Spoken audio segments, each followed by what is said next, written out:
तो आज का टॉपिक रहेगा provident fund.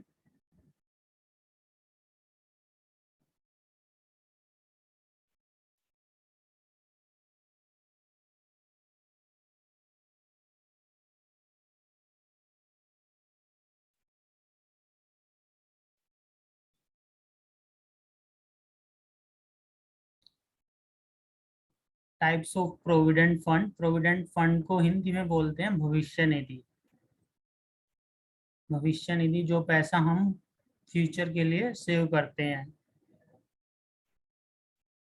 We have 4 types of provident fund.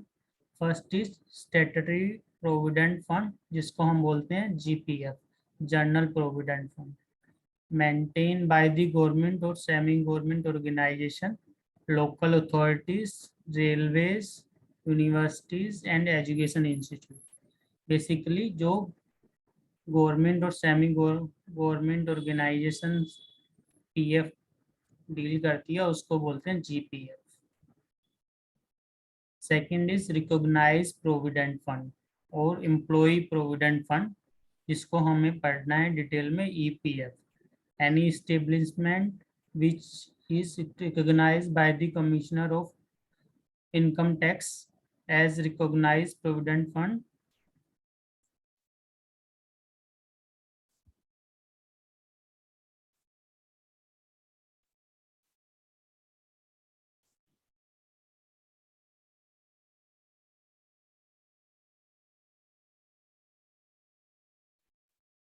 To be recognized, an organization of 20 or more members shall invest fund as per the guideline of PF Act 1952 and can get an approval from the PF Commissioner of Income Tax।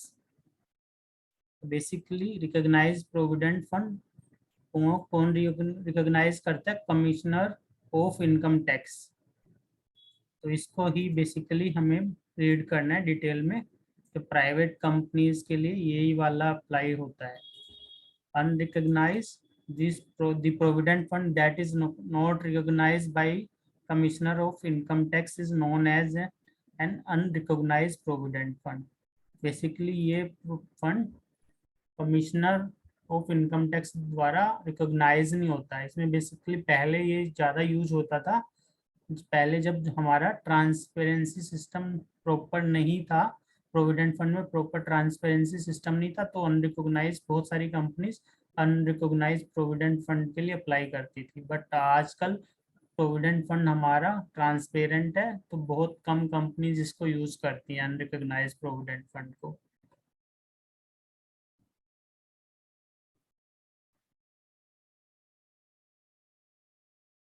Fourth is public provident fund।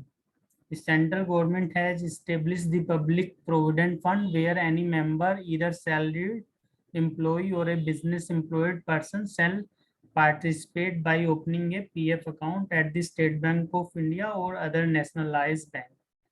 इसमें कौन open कर सकता है? कोई भी salaried person हो, businessman हो, self employed, कोई भी इसको ओपन कर सकता है। कहाँ पे ओपन होता है? नेशनलाइज्ड बैंक में या पोस्ट ऑफिस में पीपीएफ ओपन होता है।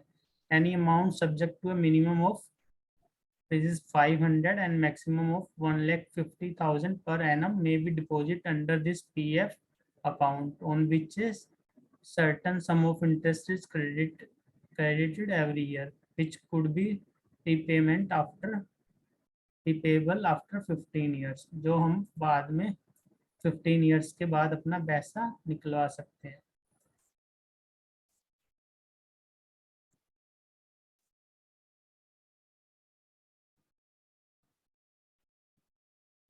आगे चले मेगा, इसमें कुछ डाउट है तो बताइए। हाँ जी, we can proceed।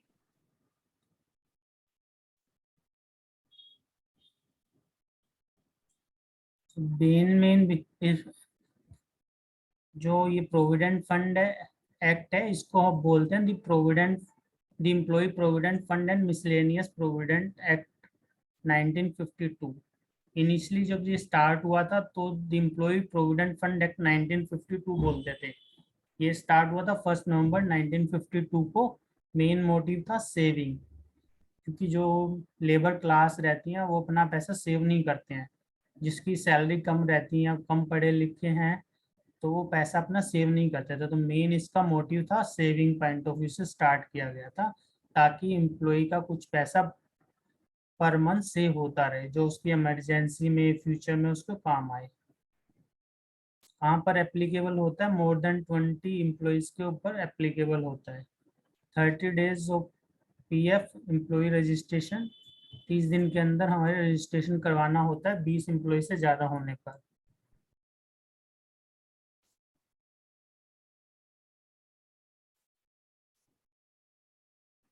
मेन तो पहले जो हमने पढ़ा, प्रोविडेंट फंड जो मेन है, जो वो हमने स्टार्ट किया था गवर्नमेंट ने सेविंग पॉइंट ऑफ व्यू से, ताकि एम्प्लॉय अपना पैसा सेव कर पाए। लेबर जो कि ज़्यादा पढ़े लिखे नहीं है और उनको सेविंग की हैबिट्स नहीं है, इमरजेंसी में उनके पास ये पैसा काम आ सकता है। सेविंग उनको फ्यूचर में जब वो रिटायर होते हैं या तभी कभी भी उनको जरूरत रहती है, तो वो अपना पैसा निकाल सकते हैं अगर सेव किया हुआ हो तो, अपनी रिक्वायरमेंट के अकॉर्डिंग। इसमें कुछ रूल रेगुलेशन बनाए हुए थे पेट्रोल के लिए और अदर चीज के लिए। सेकंड है employ deposit link insurance scheme, EDLI, to extend the benefit of life insurance to private sector employee. The government has introduced the EDLI 1976। 1976 में इसमें गवर्नमेंट ने लाइफ इंश्योरेंस को भी ऐड कर दिया है। EDLI full form employ deposit link insurance. EDLI applies to all employee with a basic salary under Rs 15,000 per month. If the basic salary goes about Rs 15,000 per month, the maximum benefit is capped Rs 6 lakh। पहले ये 6 लाख तक EDLI का benefit मिलता था, अभी government ने इसको increase करके अब तो 7 लाख कर दिया है।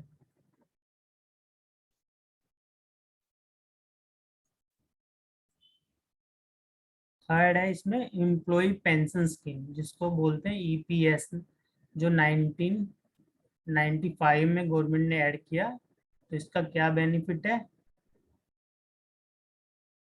EPS के अवेल करने के लिए हमें you must be a member of the EPFO, हमें PF का मेंबर होना चाहिए। You must have attend the age of 50 year for early pension and 58 years for regular pension. You must have completed at least 10 years of service, आपको minimum 10 years की service किया हो जिसमें आपका EPS आपका डिडक्ट किया हो एम्प्लॉयर ने, और जो PF डिपार्टमेंट में आपका सबमिट हुआ हो। यहाँ तक क्लियर है?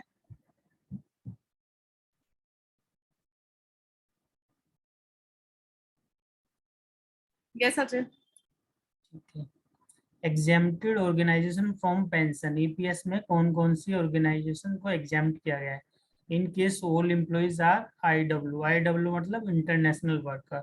अगर सभी एम्प्लॉय हमारे इंटरनेशनल वर्कर है तो हमें EPS की जरूरत नहीं है, एग्जेम्प्टेड रहेगा EPS उसका।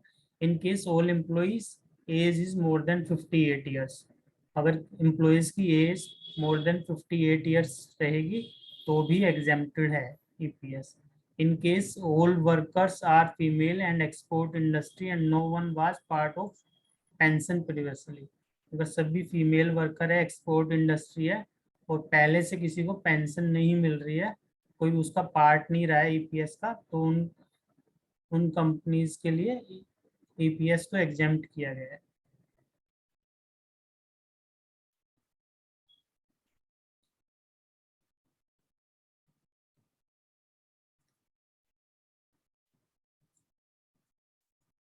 अब है PF account and contribution rate.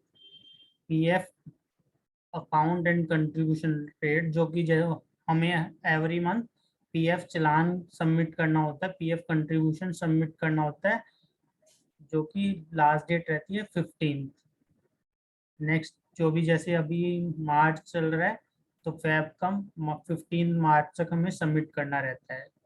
तो जो भी नेक्स्ट फॉलोइंग मंथ के 15 तक हमें प्रीवियस मंथ का पीएफ कंट्रीब्यूशन सबमिट करना रहता है, ऐसे ही हमें ईएसआई का सबमिट करना रहता है। दोनों की लास्ट डेट है 15। बेसिकली इसके अंदर जो प्राइमरी अकाउंट है, 4 प्राइमरी अकाउंट है।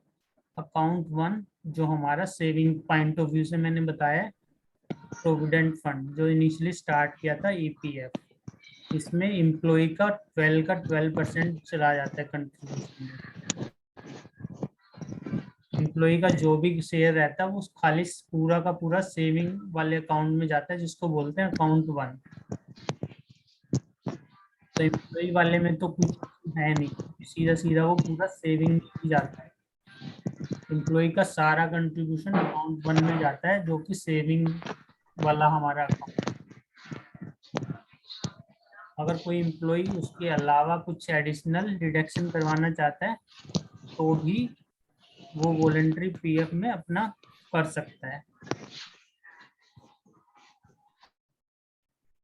उसके अलावा कोई एम्प्लॉय अपना अलग से पैसा डिडक्ट करवाना चाहता है तो वॉलंटरी पीएफ ही वो डिडक्ट करवा सकता है। सपोज कीजिए किसी एम्प्लॉय की सैलरी है 15,000 और उसका पीएफ बन रहा है 1200 या 1800, उसके अलावा वो अपना 5,000 एडिशनल पीएफ कटवाना चाहता है वॉलंटरी, मतलब ये वॉलंटरी मतलब स्वेच्छा से, बीपीएफ मतलब वॉलंटरी प्रोविडेंट फंड। अपनी स्वेच्छा से एम्प्लॉय अगर अपना एडिशनल पैसा प्रोविडेंट फंड में डालना चाहता है सेविंग पॉइंट ऑफ व्यू से, तो वो डिडक्ट करवा सकता है।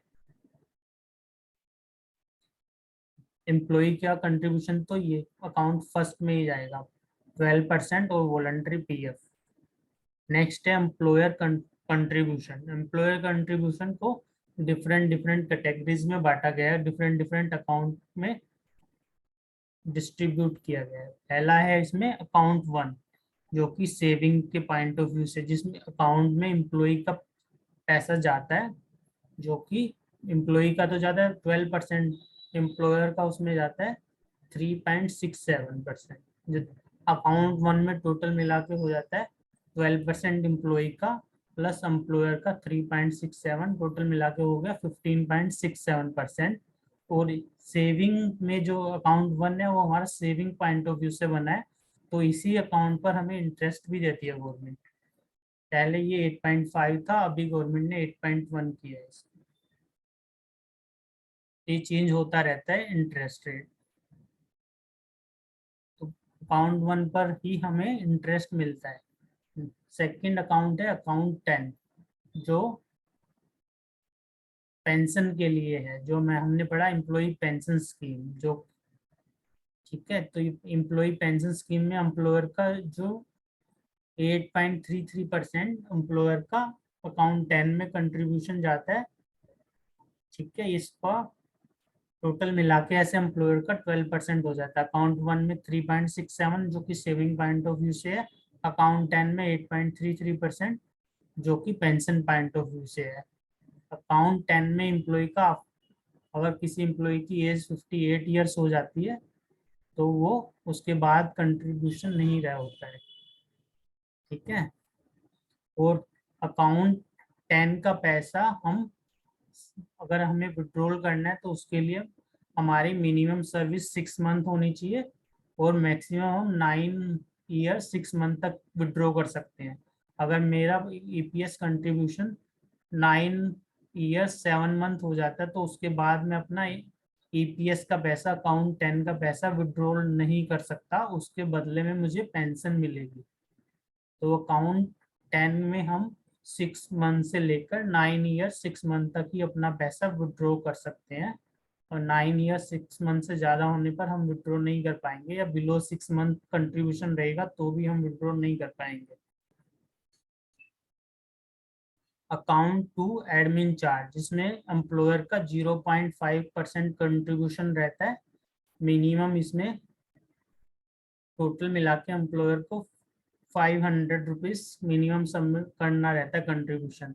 अगर कहीं पर एम्प्लॉय लेस देन 677 तक 607 से कम है तो भी उनको 500 तो पे करना ही रहेगा। सपोज कहीं पे पहले जब कंपनी में पीएफ इम्प्लीमेंट किया तब उनके पास 20+ एम्प्लॉय थे तो उन्होंने इम्प्लीमेंट कर दिया वंस एप्लीकेबल ऑलवेज एप्लीकेबल, और बाद में अगर एम्प्लॉय अगर 5 भी रह जाते हैं तो भी उनको पीएफ का पैसा सबमिट करना ही रहेगा, और इस अकाउंट 2 में इन दैट केस उनको मिनिमम 500 रुपीज सबमिट करना रहता है।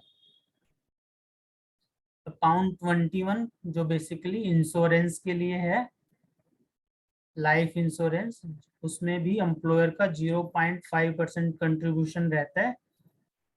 तो ऐसे मिलाकर टोटल एम्प्लॉयर का कंट्रीब्यूशन हो जाता है 13%। अकाउंट 22 होता है ईडीएल एडमिन चार्जेस, जो कि यूजुअली नील ही रहता है, 0% ही रहता है। अगर किसी कंपनी ने अगर जहां पर पीएफ एप्लीकेबल नहीं है वहां पर उनको अकाउंट 22 में 200 का पर मंथ उनको सबमिट करना रहता है, नील रिटर्न भर सकते हैं। ये यूजुअली कॉन्ट्रैक्टर के लिए रहता है जो बेसिकली कॉन्ट्रैक्ट लेना चाहते हैं जस्ट फॉर शोइंग कि हमारे पास पीएफ नंबर है, दैट्स इट। यूजुअली इसका नील ही रहता है कंट्रीब्यूशन, हमारे ऊपर वाले 4 ही यूज रहते हैं। अकाउंट 1 सेविंग के लिए, अकाउंट 10 पेंशन के लिए, अकाउंट 2 एडमिन चार्जेस होता है जो पीएफ डिपार्टमेंट इन चीज़ों को मैनेज कर रहा है उसका एडमिनिस्ट्रेशन चार्ज करता है एम्प्लॉयर से 0.5%, और अकाउंट 21 जो कि लाइफ इंश्योरेंस के लिए रहता है 0.5%। तो ऐसे एम्प्लॉयर का कंट्रीब्यूशन हो जाता है 13%, जो कि 4 पार्ट में डिवाइड है। टोटल मिला के कंट्रीब्यूशन एम्प्लॉय का 12% हो जाता है और एम्प्लॉयर का 13% हो जाता है, दोनों का मिला के 25% हो जाता है। सेविंग में हमारा जाएगा 15.67%, इस पर ही अकाउंट 1 पर ही हमें इंटरेस्ट मिलेगा। अकाउंट 10 ईपीएस के लिए, पेंशन के लिए, जो कि 6 मंथ से लेकर 9 ईयर 6 मंथ तक हम उसमें से पैसा अपना विड्रॉ कर सकते हैं अगर करना चाहें। अगर 9 ईयर 7 मंथ्स के हो जाते हैं तो हम अपना पैसा विड्रॉ नहीं कर सकते, और उस हमारी वो पेंशन ही बनेगी उसमें।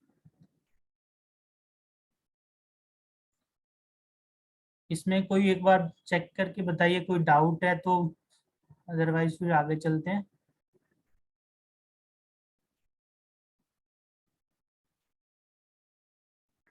हाँ जी, आप आगे चल सकते हो। तो इसमें कोई डाउट तो नहीं है क्योंकि ये बेसिकली बहुत इंपॉर्टेंट पार्ट है पीएफ के लिए पॉइंट ऑफ व्यू से। तो वैसे मैं इसको भेजूंगा आपको, तो कोई भी डाउट है तो आप इजीली इसको, मैंने बहुत इजी लैंग्वेज में बनाया हुआ है तो आप पढ़ के भी इजीली समझ सकते हैं। मेन जो इसमें समझने वाली चीज़ है, अकाउंट 1 पे ही हमें इंटरेस्ट मिलता है जो कि हमारा 15.67% होता है। अकाउंट 10 हमारा पेंशन के लिए होता है जो कि 58 ईयर के बाद एम्प्लॉय को पेंशन मिलना स्टार्ट होता है, अगर उसका 10 साल तक ईपीएस कंट्रीब्यूशन होता है तो उसका पेंशन मिलता है।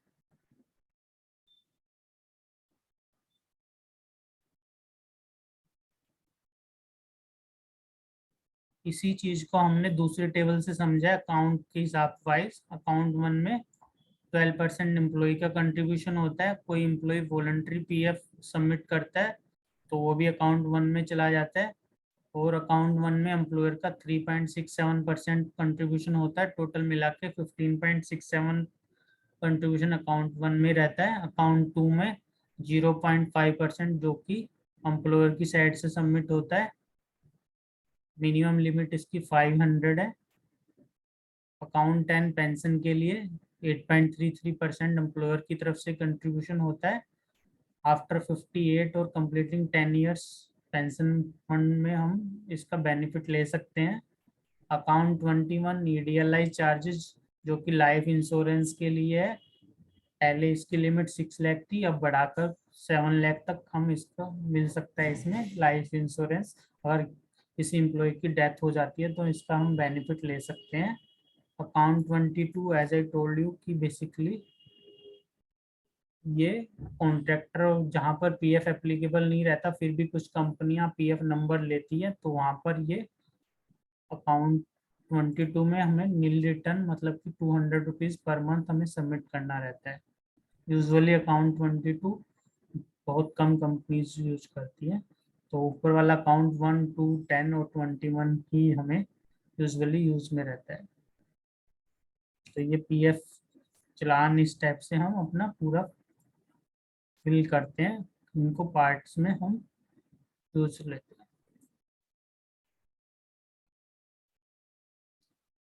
अब है पीएफ एम्प्लॉय एलिजिबिलिटी। यूजुअली जो पीएफ बेसिस होता है हमारा बेसिक सैलरी प्लस डीए पे इम्प्लीमेंट होता है।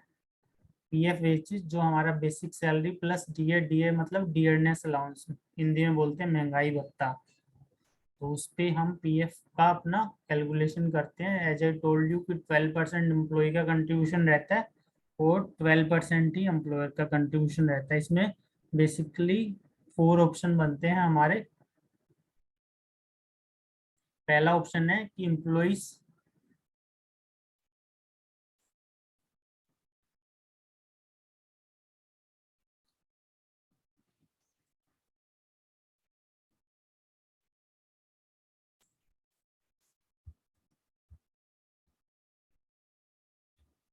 यहाँ पे आएगा लेस देन और इक्वल। पहला ऑप्शन है लेस देन और इक्वल 15,000 बेसिक सैलरी और डीए मिलाकर मेरा 15,000 से बिलो है और कोई एम्प्लॉय न्यू है या एग्जिस्टिंग है, तो उस केस में हमें पीएफ कंट्रीब्यूशन उसका कटेगा ही कटेगा। अगर 20 से ज़्यादा अगर किसी कंपनी में एम्प्लॉय है तो अगर एक बार इम्प्लीमेंट हो गया तो हमेशा एप्लीकेबल रहेगा। सेकंड केस है मोर देन 15,000 सैलरी है बट उसका पहले से पीएफ मेंबर है, पहले से उसका पीएफ डिडक्शन हो रहा है, तो उस केस में भी उसका पीएफ हमें काटना ही है और उसका ईपीएफओ में सबमिट करना रहता है पीएफ का पैसा। थर्ड केस है मोर देन 15,000 पर मंथ उसकी सैलरी है, ओल्ड एम्प्लॉय है, कहीं पे पहले से काम कर रहा है बट अब वो नहीं चाहता कि old employ not PF member, उसका पहले से ही बेसिक सैलरी प्लस डीए 15,000 से ज्यादा है बट उसने पहले अपना पीएफ नहीं डिडक्ट करवाता था। तो एम्प्लॉयर और एम्प्लॉय के ऊपर चॉइस है। दो यूजुअली एम्प्लॉयर के पास चॉइस ज़्यादा रहती है इसके पॉइंट ऑफ व्यू से कि वो इसका इस केस में चॉइस है कि पीएफ डिडक्ट एम्प्लॉयर करना चाहता तो कर सकता है, अगर नहीं करना चाहता तो नहीं भी कर सकता है। दोनों एम्प्लॉयर एम्प्लॉय की चॉइस के ऊपर डिपेंड रहता है, इसमें ज़्यादातर एम्प्लॉयर की चलती है। फोर्थ केस है more than 15,000 per month salary है और उसकी जो फर्स्ट टाइम जॉब कर रहा है या न्यू कोई एम्प्लॉय है, तो एम्प्लॉयर और एम्प्लॉय की चॉइस के ऊपर डिपेंड करता है। उसका पहले से पीएफ नहीं कट रहा तो उस केस में उसका पीएफ डिडक्ट करना है या नहीं करना।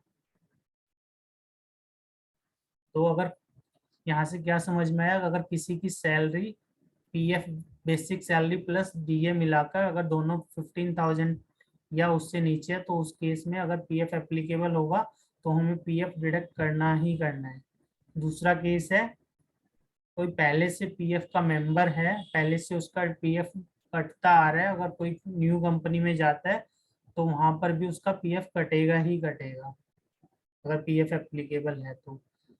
थर्ड केस है कि पहले से उसकी सैलरी तो 15,000 से ज़्यादा है बट पहले उसने पीएफ पहले से ही अपना पीएफ डिडक्ट नहीं करवा रहा है, तो उस केस में एम्प्लॉयर और एम्प्लॉय की चॉइस के ऊपर डिपेंड करता है कि उसका पीएफ काटना है या नहीं काटना। यूजुअली एम्प्लॉयर की चॉइस ज़्यादा चलती है इस केस में।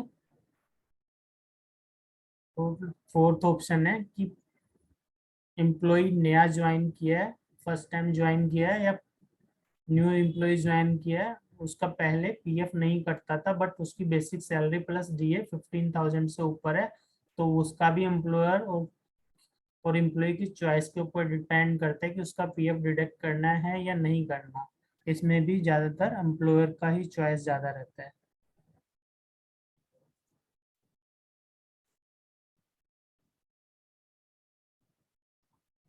ये वाला क्लियर है? 4 केसेस कौन कौन से हैं?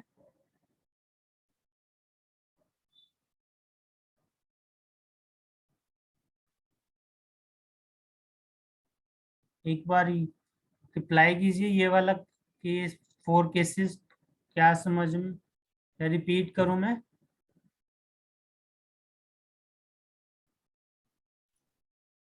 नहीं अजय, ये ओके है। क्लियर है? हाँ जी, हाँ जी।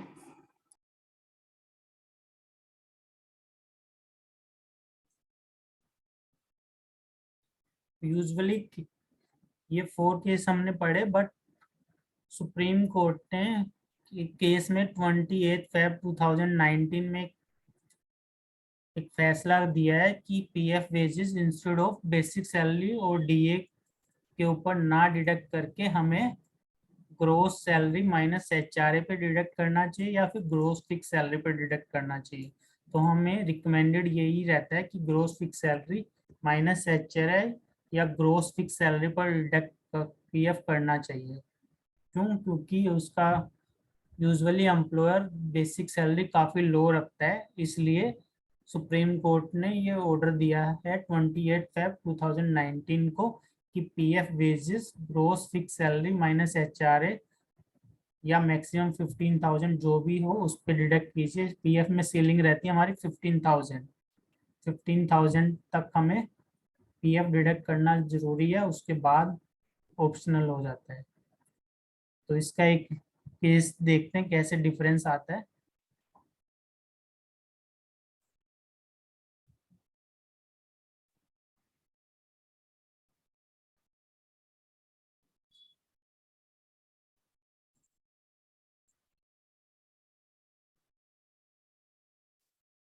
ये हमारे पास 2 कंपनी है, फर्स्ट एबीसी, सेकंड XYZ। ये हमारा ये एम्प्लॉय का हमारा सैलरी स्ट्रक्चर है।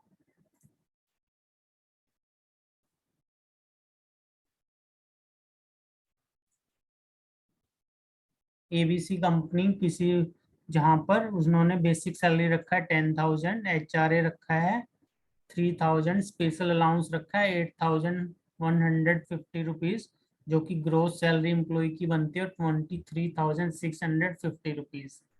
तो इस केस में यूजुअली पहले क्या होता था, अभी भी होता है, यूजुअली बहुत सारी कंपनीज क्या करती हैं, जो पीएफ का पैसा डिडक्ट करती है वो बेसिक सैलरी के ऊपर डिडक्ट करती है, basic salary plus DA. DA usually 98% companies नहीं रखती हैं, प्राइवेट कंपनीज। तो वो खाली बेसिक सैलरी के अकॉर्डिंग पीएफ का कैलकुलेशन करती है।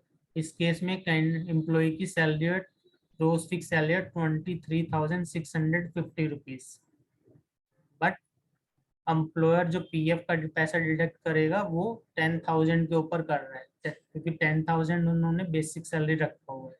तो 10,000 का 12% 1,200 आता है।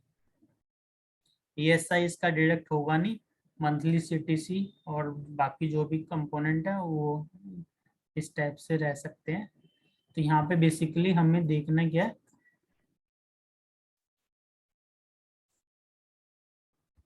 जो एम्प्लॉयर इस पीएफ का पैसा एम्प्लॉयर सबमिट करेगा 1,200, एम्प्लॉय का डिडक्ट होगा 1,200। तो 2,400 रुपये पीएफ अकाउंट में चले जाएंगे, 1,200 रुपये एम्प्लॉय के, 1,200 रुपये एम्प्लॉयर के। दूसरी कंपनी है XYZ, इन्होंने पीएफ बेसिक सैलरी रखा है 15,000, एचआरए रखा है 5,000, स्पेशल अलाउंस रखा है 2,800, जो कि ग्रोस फिक्स बनती है 22,800 रुपये। और पीएफ डिडक्ट होगा हमारा 15,000 पर। 15,000 से ज़्यादा भी रहेगा तो यहाँ पर सीलिंग है 15,000। तो 15,000 पे अगर 12% डिडक्ट करते हैं तो कैलकुलेशन आती है 1,800।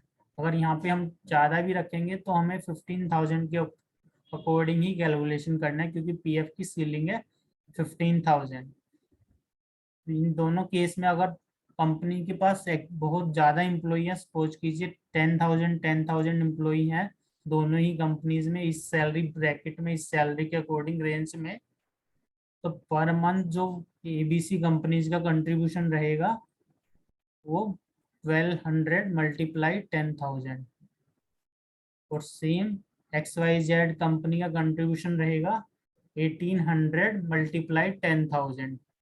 तो दोनों में डिफरेंस क्या आएगा? डिफरेंस जो पीएफ की अमाउंट में दोनों में आएगा वो लगभग पर मंथ 60 लाख का डिफरेंस आ जाता है। अगर हम डिटेल में जाते हैं, अगर डिफरेंस निकालते हैं XYZ कंपनीज का जो पीएफ का अमाउंट और एबीसी कंपनीज के अमाउंट में जो डिफरेंस है वो हमने कैलकुलेट किया F4 माइनस E4, जो कि 60 लाख का डिफरेंस आता है।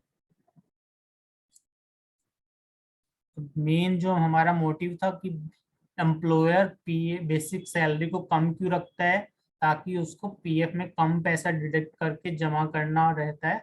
और अगर नंबर ऑफ एम्प्लॉयज बहुत ज़्यादा हो जाते हैं तो एम्प्लॉयर को बहुत सारा पैसा बच जाता है। तो इसलिए एम्प्लॉयर प्रेफर करता है उसको मिनिमम बेसिक सैलरी कम से कम रखें, क्योंकि बेसिक सैलरी के ऊपर ही पीएफ डिडक्ट होता है, ग्रेचुइटी डिडक्ट होती है, और लीव इनकैशमेंट वगैरह की जो कैलकुलेशन रहती है, बहुत सारी कैलकुलेशन हमारी बेसिक सैलरी के से ही अटैच है। पीएफ और वेजेस भी बेसिक सैलरी से अटैच है, तो एम्प्लॉयर बेसिक सैलरी को मिनिमम से मिनिमम रखना चाहता है। तो आफ्टर सुप्रीम कोर्ट ऑर्डर, इसमें सुप्रीम कोर्ट ने बोला PF wages gross fix salary minus HRA पे आप पीएफ को वेजेस कैलकुलेट कीजिए। अगर 15,000 से ज़्यादा आ जाती है तो हमें 15,000 इसकी सीलिंग रहती है पीएफ वेजेस की। अदरवाइज आप ग्रोस फिक्स सैलरी पर भी कर सकते हैं। तो ये रिकमेंडेड है कि अगर आप कहीं पे पीएफ का काम करते हैं तो gross fix salary minus HRA पे डिडक्ट कीजिए, या ग्रोस फिक्स सैलरी पर पीएफ का पैसा डिडक्ट कीजिए, instead of only basic salary plus DA.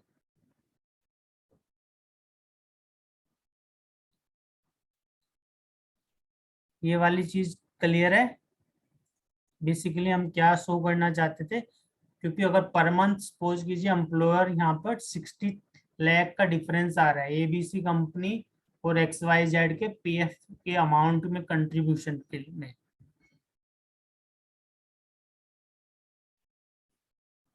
बताइए ये इसमें कोई डाउट है तो कहीं पर?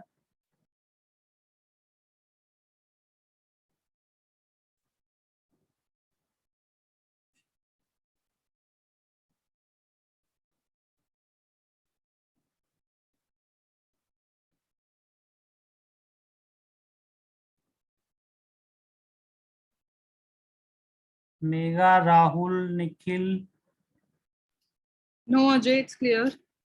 तो बेसिकली इस एग्जांपल में हमने देखा कि एम्प्लॉयर अपना पीएफ बेसिक सैलरी क्यों कम रखना चाहता है, ताकि उसको पर मंथ पीएफ बेसिस में जो कंट्रीब्यूशन देना हो कम से कम पे करना रहे।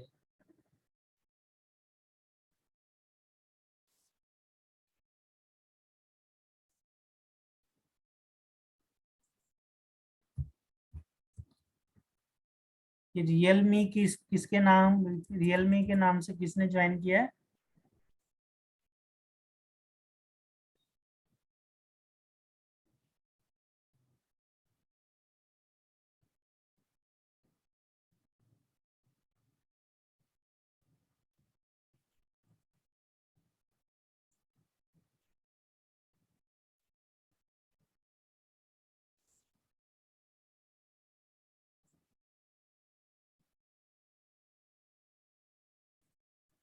आगे चलें फिर, किसी को कोई डाउट है तो पूछिए, अदरवाइज आगे चलते हैं। Okay, Ajay.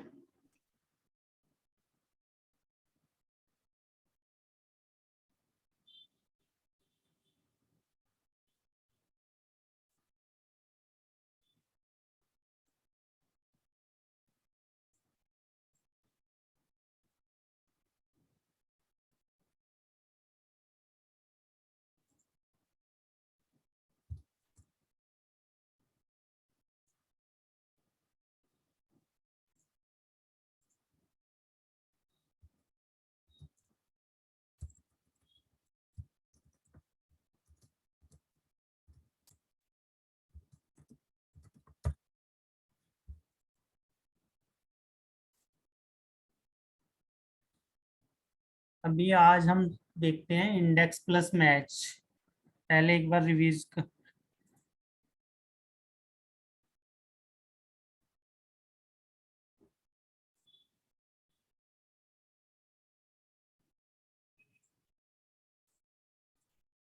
एक बार हम मैच और इंडेक्स को, मैच हमें पोजीशन बताता है और इंडेक्स हमें डेटा बताता है।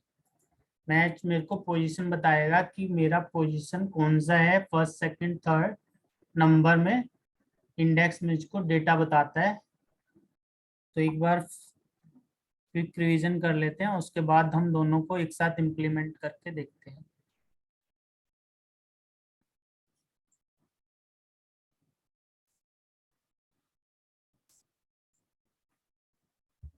Equal to match lookup value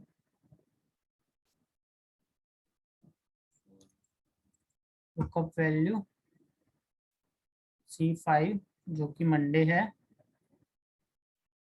coma lookup array हमारा पूरा टेबल जो कि कॉलम हेडिंग है, कोमा एग्जैक्ट मैच। तो यहाँ पर मुझे पता चला कि मंडे की पोजीशन क्या है। अगर मैं यहाँ पे instead of Monday Thursday mention करता हूँ तो फिफ्थ पोजीशन है मेरी Sunday first, Monday second, Tuesday third, Wednesday fourth और थर्सडे फिफ्थ। तो फ्राइडे मेंशन करता हूँ तो सिक्स पोजीशन।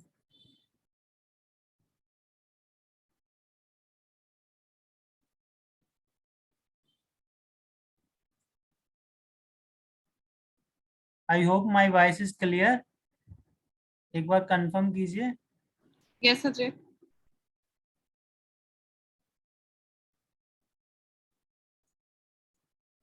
निखिल, नीलेश, राहुल, आपका वॉइस क्लियर है?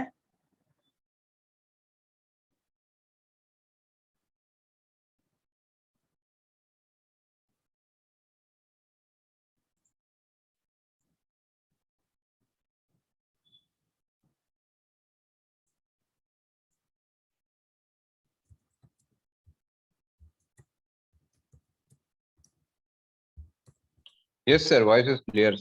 Okay, thanks, thank you.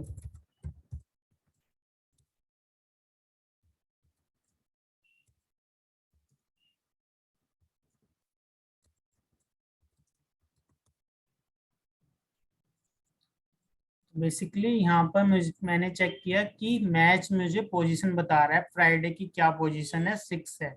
First मेरा संडे है, सेकंड मेरा मंडे है, थर्ड मेरा ट्यूसडे है, फोर्थ मेरा वेडनेसडे है, फिफ्थ मेरा थर्सडे है, सिक्स मेरा फ्राइडे है। अगर मेरे को संडे की पोजीशन कैलकुलेट करना है तो संडे का मेरा फर्स्ट पोजीशन है। सैटरडे का पोजीशन कैलकुलेट करना है तो सैटरडे का सेवन्थ पोजीशन है। मंडे का करना है तो मेरा सेकंड पोजीशन है। तो मैच मुझे पोजीशन बताता है कि मेरा पोजीशन क्या है, कॉलम के अकॉर्डिंग या रो के अकॉर्डिंग। इंडेक्स मुझे डेटा बताता है कॉलम के अकॉर्डिंग या रो के जो भी मेरा वहां पर क्या डेटा है, रो और कॉलम को मैच करके। इंडेक्स ये मेरा टेबल एरे हो गया, ये मेरा रो नंबर, ये मेरा कॉलम नंबर। तो यहाँ में इसको पता चला कि सेकंड रो और सेकंड कॉलम पे मेरा डाटा मार्च शो किया हुआ है। अगर मैं यहाँ पे फर्स्ट रो थर्ड कॉलम करता हूँ जो कि ट्यूसडे है, फर्स्ट रो ये वाला और third Tuesday, first second third. अगर मैं सेकंड रो और थर्ड कॉलम करता हूँ तो मेरा डाटा आता है सेकंड रो थर्ड कॉलम मार्च। यहाँ तक किसी को डाउट है तो एक बार बता दीजिए मुझे। अजय एक बार इंडेक्स वैल्यू का डिटेल दोबारा से डालेंगे, फंक्शन जो है उसका। इक्वल टू इंडेक्स, पहले मेरे को टेबल सेलेक्ट करना रहता है, एरे मतलब टेबल सेलेक्ट। तो मैं पूरा टेबल सेलेक्ट कर लेता हूँ जहाँ पर मेरा डाटा है, कोमा रो नंबर, कौन सा रो नंबर का डाटा चाहिए मेरे को। अगर मेरा रो नंबर, मैं इंस्टेड ऑफ रो डायरेक्टली मैं रो नंबर टाइप करने की बजाय मैं एड्रेस भी टाइप कर सकता हूँ। जैसे मैंने C7 लिया, C7 में मैंने टाइप किया हुआ 2, तो 2 का ही रो नंबर चला जाएगा। और कॉलम नंबर मैंने D7 लिया है तो C7 मतलब कि मेरा सेकंड रो और D7 मतलब मेरा थर्ड कॉलम। तो जो भी मैंने टेबल सेलेक्ट किया है उसमें से सेकंड रो के अंदर थर्ड कॉलम में क्या डाटा है। अब मेरा second column first second third, second row मेरी Jan Feb March, second row third column मेरा मार्च, तो इसलिए मेरा रिजल्ट आ गया मार्च। यहाँ तक पहले मेरे को एक बार दोबारा मेंशन करता हूँ, इक्वल टू इंडेक्स, पूरा मेरे को टेबल सेलेक्ट करना रहता है, जो भी मेरा टेबल है, जो भी मेरा डेटा है, एरे मतलब टेबल रेंज, जो भी टेबल का डाटा है, कोमा रो नंबर, मेरे को कौन से रो से डाटा लेना है।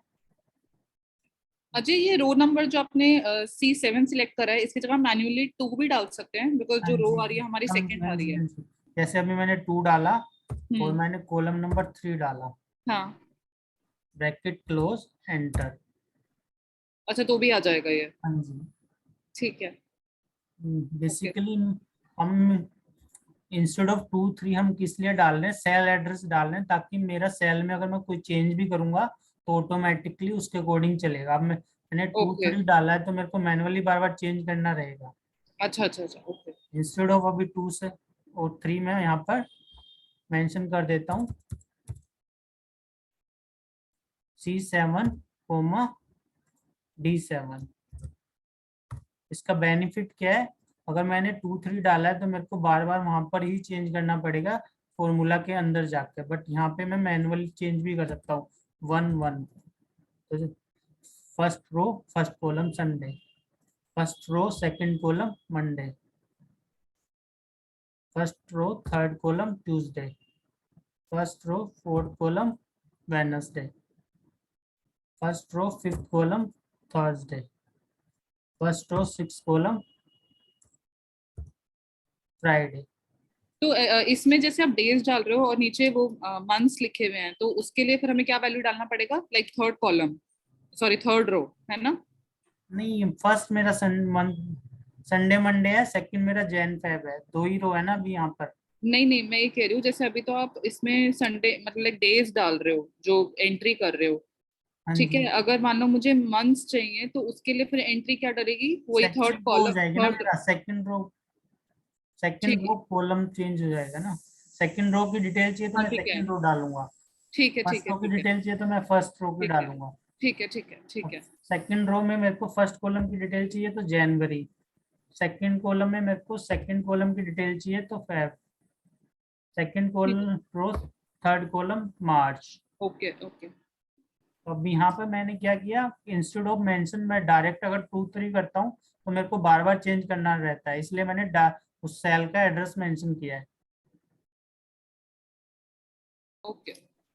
2 3 बार प्रैक्टिस करेंगे तो क्लियर हो जाएगा। Initially first level, first time second time में थोड़ा सा प्रॉब्लम क्रिएट करता है। मेन कंसेप्ट क्या है या कि मेरे को मैच में मेरे को पोजीशन बताता है और इंडेक्स में मेरे को डाटा बताता है। मेन डिफरेंस ये है मैच और इंडेक्स में। फॉर एग्जांपल जैसे मैंने बताया कि अगर स्कूल में कॉलेज में हमारा, अगर मैं ये बोलूं कि मेरा फर्स्ट पोजीशन आया तो मुझे ये नहीं पता चला कि मेरे मार्क्स कितने आए थे, बट मैं डायरेक्टली बोलूं कि मेरे 99% मार्क्स हैं तो मेरे को पोजीशन नहीं पता चला। तो इंडेक्स मतलब 99% मार्क्स, और मैच बोले तो फर्स्ट पोजीशन सेकंड पोजीशन। तो मेरे को ना तो सेकंड पोजीशन से क्लियर होता है कि मार्क्स कितने हैं, ना मेरे को 99 से मेरे को पोजीशन पता चलती है। तो दोनों को अगर हम यूज करते हैं तो मैं अपना पूरा टेबल में से कहीं से भी डाटा एक्सट्रैक्ट कर सकता हूँ।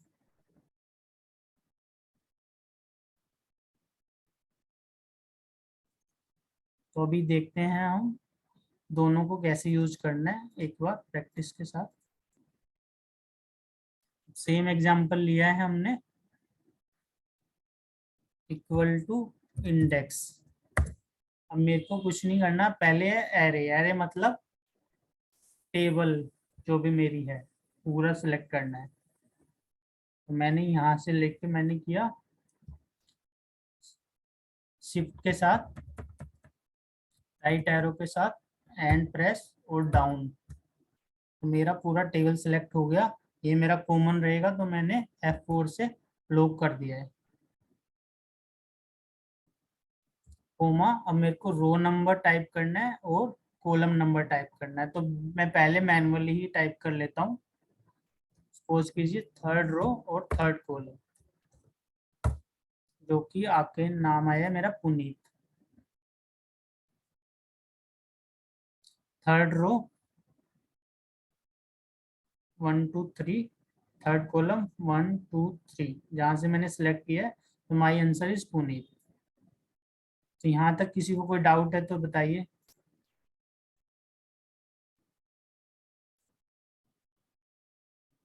यहाँ तक किसी को कोई डाउट है?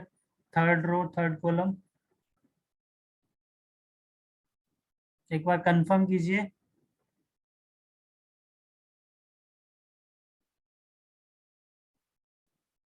अजय एक बार प्लीज रिपीट कर दीजिए, मुझे कुछ नेटवर्क इशू आ गया था।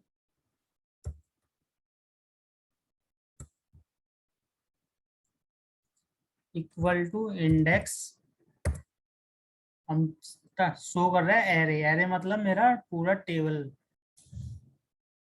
मैं स्टार्टिंग से अपना टेबल सिलेक्ट करूंगा, शिफ्ट प्लस राइट एरो की प्लस एंड बटन और डाउन एरो, जो कि मेरा पूरा टेबल सिलेक्ट हो गया। B2 से M636 तक जो भी रेंज थी वो मेरी सिलेक्ट हो गई है। ये मेरा कॉमन रहेगा टेबल एरे, तो इसको मैंने F4 से लॉक कर दिया है। अब मेरे को रो नंबर देना है, तो रो नंबर मैंने मैनुअली एंटर कर दिया C3, कोमा कॉलम नंबर देना है तो मैंने मैनुअल एंटर कर दिया 3, और मैंने ब्रैकेट बंद कर दिया और एंटर कर दिया। तो मेरा फॉर्मूला एग्जीक्यूट कैसे होता है, इवेलुएट फॉर्मूला में जाऊंगा मैं। यहाँ पर थर्ड नंबर कॉलम और थर्ड नंबर रो, जो कि मेरा पुनीत के नाम पर है, जो मेरा डाटा है वो मेरे को आ गया है। थर्ड रो मतलब ये वाला रो, थर्ड कॉलम मतलब मैंने यहाँ से सिलेक्ट किया था first second third. Third row के अंदर थर्ड कॉलम पे पुनीत पर मेंशन है, तो इसलिए मेरा रिजल्ट पुनीत आ गया है। इसमें किसी को डाउट है तो एक बार कंफर्म कीजिए मेरे को। नो अजय।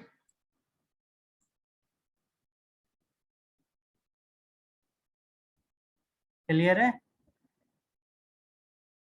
अब मैंने क्या किया, इंस्टेड ऑफ 3 मैंने यहाँ पर रो नंबर था 3, तो मैंने यहाँ पर मैच यूज कर लेता हूँ। 3 को मैंने रिमूव किया, मैच यूज किया, मैच। अब मेरे को लुकअप वैल्यू क्या चाहिए, जो मेरे को रो से मैच करना है। रो से मैच करना है, रो नंबर में कस्टमर नेम, मेरे को केस आईडी की डिटेल चाहिए, क्योंकि केस आईडी के बिहाफ पर हम अपना कस्टमर नंबर नेम फाइंड कर रहे हैं। तो केस आईडी को मैं कहाँ से मैच करूंगा, केस आईडी मेरा मेन है। जैसे बैंक में हम जाते हैं तो बैंक वाले हमारे अकाउंट नंबर से हम मैच करते हैं हमारा बैलेंस, फिर वो बताते हैं। अब केस आईडी में कहाँ से उठाऊंगा, ये दो केस आईडी कहाँ मिलेंगे, केस आईडी के कॉलम में, केस आईडी के कॉलम में ही मिलेंगे। तो मैं पूरा केस आईडी सेलेक्ट कर लूंगा ऊपर से लेके नीचे तक।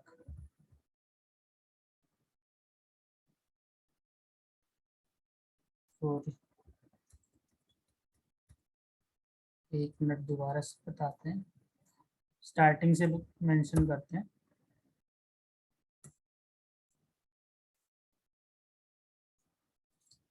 इक्वल टू इंडेक्स, एरे मेरा पूरा कंप्लीट हो गया। ये F4 से मैंने लॉक कर दिया है। अब कोमा लगा के मेरे को रो नंबर मेंशन करना है। रो नंबर मैं बाय डिफॉल्ट मैच के थ्रू मैं फाइंड कर सकता हूँ, तो मैंने मैच यूज कर लिया है, क्योंकि हमने चेक कर लिया है कि मैच से मैं रो नंबर या कॉलम नंबर का नंबर पोजीशन में फाइंड कर सकता हूँ, इसलिए मैं मैच यूज कर रहा हूँ। मेरे को लुकअप वैल्यू क्या चाहिए, मेरे को मैच में केस आईडी, इस वाली केस आईडी के बिहाफ पर मेरे को चेक करना है कि कौन सी रो में है। तो मैंने केस आईडी O2 के बाद मैं O3 पे करूंगा, O4 पे करूंगा, तो मेरा यहाँ पर O लॉक हो जाएगा, क्योंकि O2 O3 O4 O मेरा कॉमन रहेगा। तो मैं F4 से O को लॉक कर देता हूँ।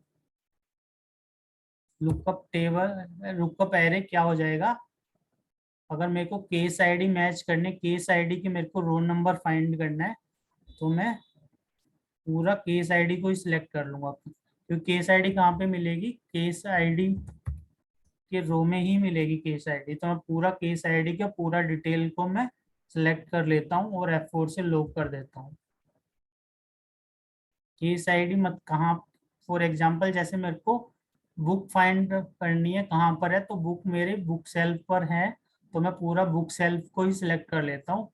फॉर एग्जांपल मेरे को HR की बुक मैच करनी है पूरे बुक सेल्फ पर, तो HR को मैंने लुकअप वैल्यू में डाल दिया, पूरा बुक सेल्फ को मैंने टेबल एरे मैच में कर लिया यहाँ।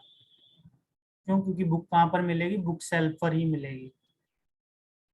अब एग्जैक्ट मैच और हमें अप्रोक्सीमेट मैच हमने देखा था क्या डिफरेंस है, तो मैंने यहाँ पर एग्जैक्ट मैच रो 0 यूज किया है, ये मेरा रो के लिए मैंने मैच यूज किया है। वैसे ही मैं कोमा लगाकर कॉलम के लिए मैच यूज कर लेता हूँ।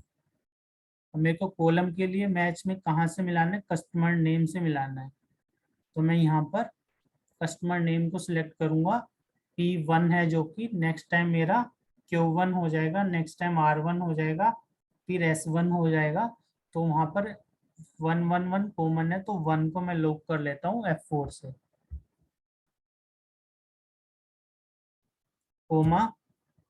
अब कस्टमर नेम कहाँ पर मिलेगा, कॉलम की हेडिंग पे मिलेगा, जैसे हमने पहले चेक किया है, इंडिविजुअल इंडिविजुअल। B1 से लेकर मेरा M1 कॉमन हो गया है, बस कॉलम की हेडिंग से मैच करूंगा मैं, इन हेडिंग में कस्टमर नेम कौन से नंबर पर है। तो मैं F4 से इसको लॉक कर देता हूँ और कोमा लगाकर एग्जैक्ट मैच, ये मेरा मैच का ब्रैकेट क्लोज, कोमा, ये मेरा इंडेक्स का ब्रैकेट क्लोज, सॉरी। तो मेरे को यहाँ पर रिजल्ट आया 912 में कस्टमर नेम है प्रभुनाथ, 912 में कस्टमर नेम है प्रभुनाथ। अजय ये बहुत कॉम्प्लिकेट हो गया है। हाँ वो मैं जानता हूँ, बट इस अगर हमें थोड़ा सा अगर काम करना है तो इसके बिना काम नहीं चले पाएगा, 2-3 बार प्रैक्टिस करेंगे इजी लगेगा। तो एक बार ओके रिपीट करते हैं, कोई इशू नहीं है। अब जैसे गाड़ी चलाते हैं ना, फर्स्ट गियर सेकंड गियर में तो मैं चला लेता हूँ, कई बार थर्ड गियर पे सब जगह कंजेस्टेड एरिया में भी चलानी रहती है, तो ओपन रोड पे मैं चला लेता हूँ, तो कई बार कंजेस्टेड एरिया में भी चलाना रहता है ना, तो वो हाँ है जी अभी केस। ओके तो बट इसका बेनिफिट क्या है वो देखते हैं हम। प्रभुनाथ के बाद अगर मैं ड्रैग करता हूँ तो मेरे को नीचे वाले का भी मिल जाएगा डिटेल, और मैं प्रोडक्ट नेम को भी सिंपल ड्रैग कर दूंगा तो मेरे को प्रोडक्ट नेम मिल जाएगा, और मैं सीधा यहाँ पे ड्रैग कर दूंगा तो ये मिल जाएगा। अगर मेरे को सीरियल नंबर चाहिए तो मैं यहाँ से सीरियल नंबर उठाकर यहाँ पे डालूंगा और यहाँ पर ड्रैग कर दूंगा तो मेरे को सीरियल नंबर मिल जाएगा। मेरे को मोबाइल नंबर चाहिए, मैं मोबाइल नंबर यहाँ से कॉपी पेस्ट करके यहाँ पे डाल सकता हूँ, तो मेरे को सिंपल ड्रैग करना है तो मेरे को मोबाइल नंबर मिल जाएगा। और मैं चेंज भी करना चाहता हूँ कॉलम का सीक्वेंस, तो मैं मोबाइल नंबर की बजाय सीरियल नंबर डाल सकता हूँ, प्रोडक्ट नंबर की बजाय मैं चेंज कर सकता हूँ, इंटरचेंज कर सकता हूँ। कस्टमर ने मेरे को यहाँ भी चाहिए तो मैं यहाँ भी डाल सकता हूँ, मोबाइल नंबर मेरे को यहाँ चाहिए मैं यहाँ डाल सकता हूँ। प्रोडक्ट नंबर मेरे को यहाँ चाहिए तो मैं यहाँ डाल सकता हूँ। देख रहे हैं डिफरेंस, मेरे को एक वन टाइम फॉर्मूला लगाना है, मैं कोई भी डिटेल निकाल सकता हूँ पूरी टेबल से। एक बार रिपीट करते हैं, स्टार्टिंग से फॉर्मूला लगाते हैं।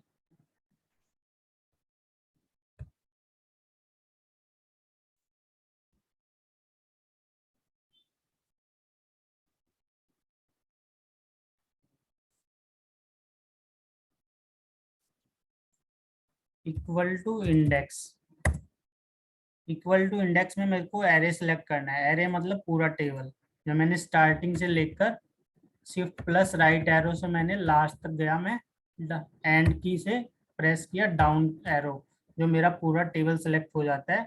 ये मेरा कॉमन रहेगा, लाइक बुक सेल्फ रहता है या कोई भी चीज़ कॉमन जहाँ पे मेरे को मेरा डाटा मिलेगा। तो मैं F4 से लेकर पूरा लॉक कर देता हूँ। ये प्लस रो नंबर मेंशन करना, मैंने रो नंबर मैनुअल डाला 3 और कॉलम नंबर डालना है 3, मैंने मैनुअल 3 डाल दिया, तो मेरे को शो किया है डाटा जो भी रिजल्ट आया। यहाँ तक एक बार बताइए, यहाँ तक तो कोई डाउट नहीं है?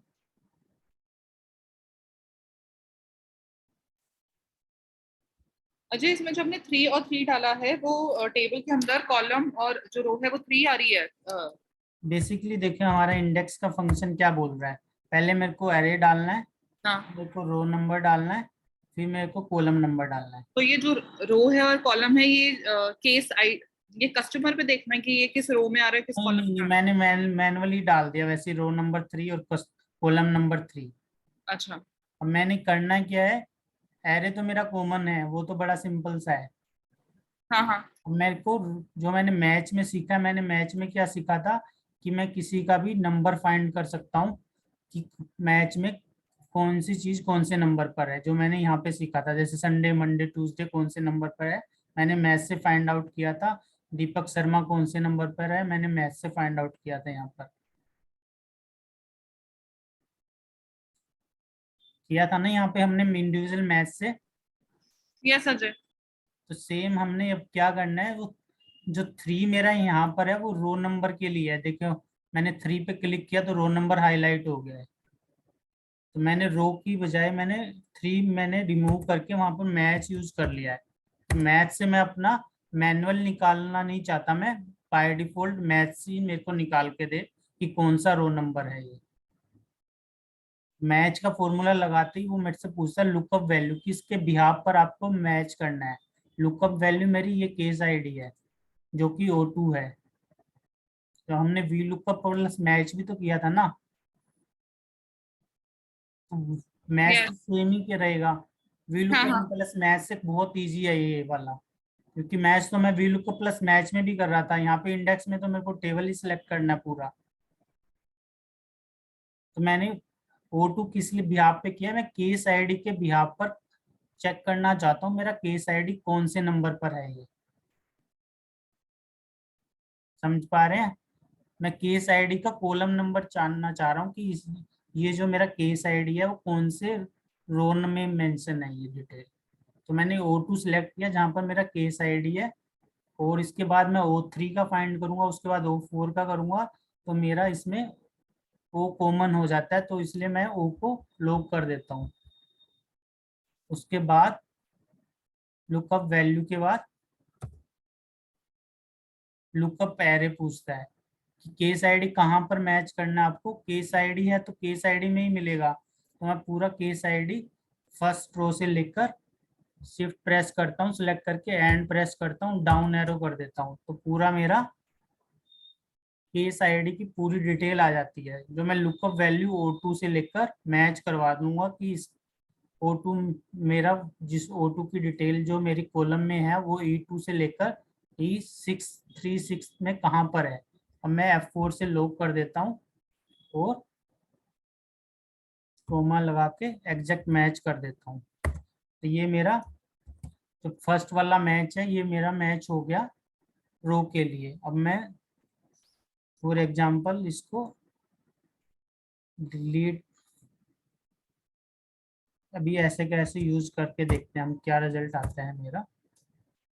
अगर मैं यहाँ पर जाता हूँ फॉर्मूला में, इवेलुएट फॉर्मूला में मैं रन करता हूँ, ये मैच शो करता है कि ये मेरा मैच को रन कर रहा है कि ये वाला केस आईडी कहाँ पर है। तो मैं करता हूँ तो वो मेरे को शो करता है कि 9th रो में है। यहाँ पे देखिए 9 शो कर रहा है ना,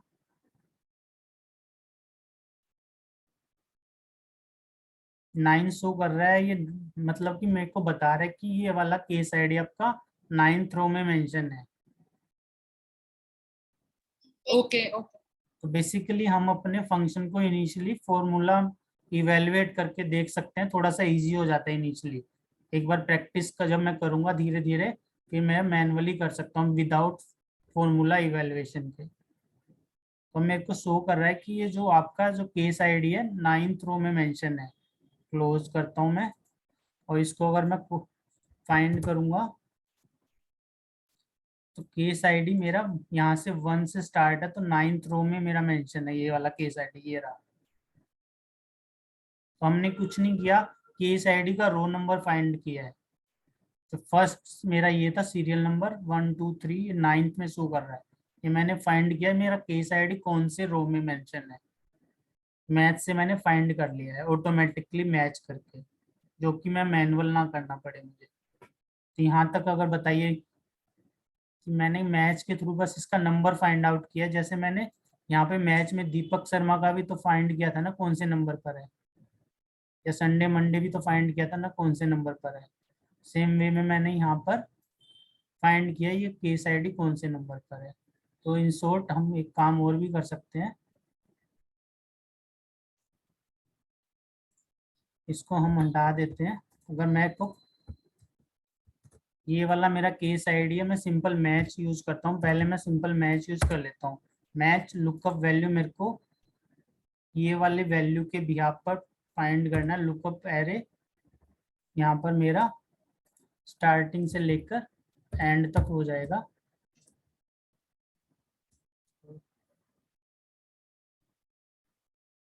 और यहाँ पर एग्जैक्ट मैच मैं कर दूंगा।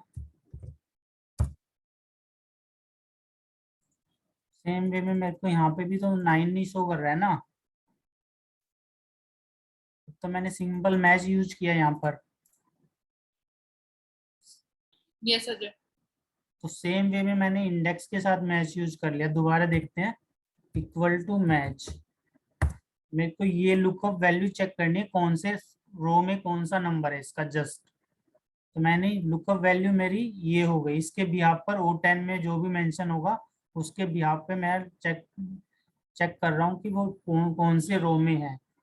यहाँ भी मैं लॉक नहीं कर रहा हूँ, simple O10 comma lookup array. Lookup array case ID है तो मेरी केस आईडी में मिलेगी। तो मैं सिंपल केस आईडी में जाता हूँ, ऊपर से shift shift plus and plus down arrow select कर देता हूँ। तो मेरा पूरा केस आईडी का कॉलम ही सिलेक्ट हो जाता है A2 से लेके 6E636 तक, जो कि पूरा मेरा केस आईडी की डिटेल है। तो मैं यहाँ पर कोमा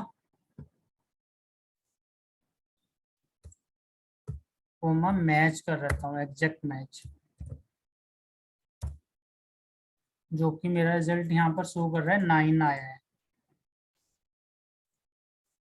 ये तो यहाँ तक तो क्लियर है। अभी तो मैंने सिंपल मैच यूज किया है। यहाँ पर बताइए क्या कंफ्यूजन है यहाँ मैच में। अजय इसके अंदर जैसे हमने टेबल एरे लिया तो उसमें सिर्फ हमने केस आईडी को सिलेक्ट करा, पूरे टेबल को सिलेक्ट भी कर सकते हैं या नहीं, सिर्फ केस आईडी को ही पूरे को तो सिलेक्ट खाली करना? रो नंबर फाइंड आउट करना है। केस आईडी मेरी कहाँ पे मिलेगी? केस आईडी मेरी केस आईडी के कॉलम, केस आईडी वाले कॉलम में ही मिलेगी ना।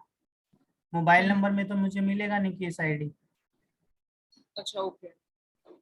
अगर जैसे मेरे को पता है कि मैंने मसाले किचन में फर्स्ट ड्रॉर में रखे हुए हैं, तो मैं फर्स्ट ड्रॉर ही सिलेक्ट कर लूंगा ना, पूरा किचन को भी सिलेक्ट करूंगा। ओके बेसिकली हमें मतलब ये पता करना था कि केस आईडी किस कॉलम में आ रहा है, इसलिए हमने पूरा केस आईडी का table array case select ID मेरे को किया केस आईडी में ही मिलेगा, ये तो सिंपल सी बात है, क्योंकि मेरा है। डेटा केस आईडी का केस आईडी वाले कॉलम में है। तो मेरे को simple row number find out करना है। तो मैंने पूरा केस आईडी का मैं कहाँ पे मैच कर रहा हूँ, केस आईडी वाले कॉलम से ही मैच कर रहा हूँ। Okay okay. अगर सपोज कीजिए मेरे को मोबाइल में अजय गुप्ता का नंबर फाइंड आउट करना है, तो मोबाइल में मैं अजय टाइप करूंगा ना, अजय के नाम से ही अजय गुप्ता वाला मिलेगा। तो मैं मेगा वाला तो नहीं चेक करूंगा ना, मेगा के नाम में तो नहीं मिलेगा ना अजय वाला। Yes yes. तो ऐसे ही मैंने अजय के नाम से जितने भी होंगे तो मैं अजय से ही मैच कर लूंगा ना अजय गुप्ता को। जैसे मोबाइल में मैं अजय डालता हूँ, AJAY, तो जितने भी अजय हैं उनके नंबर शो, उनका नाम शो करने लग जाता है ना। यस। तो सेम वे में हम यहाँ पर यूज कर रहे हैं। केस आईडी में ही मिलेगा, तो मैं पूरा केस आईडी में से मैच कर लेता हूँ। कोई डाउट है तो बताइए, कोई इश्यू नहीं है। मैं 5 बार भी रिपीट करूंगा क्योंकि इसके बिना हमारा काम नहीं चलेगा। दोबारा करते हैं इसको थोड़ा सा।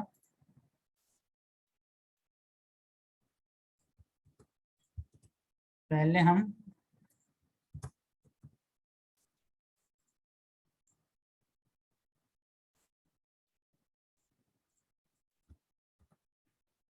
यहाँ पर मैच यूज कर रहे हैं, सिंपल मैच।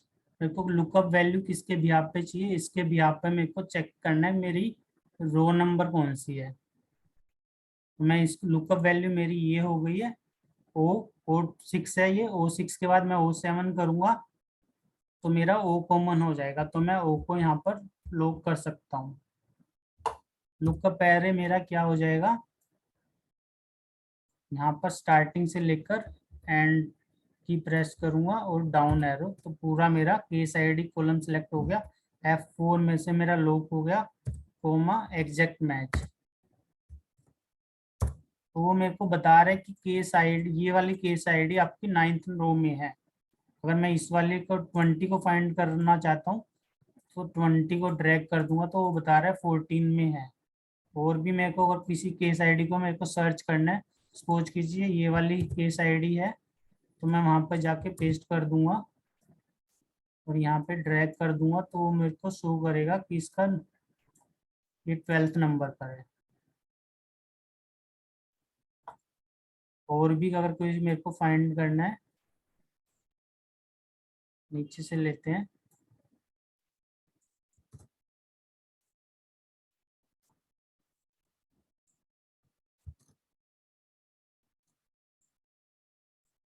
बेसिकली मेरे को रो नंबर पता चल रहा है कि ये वाली केस आईडी कौन से नंबर पर है।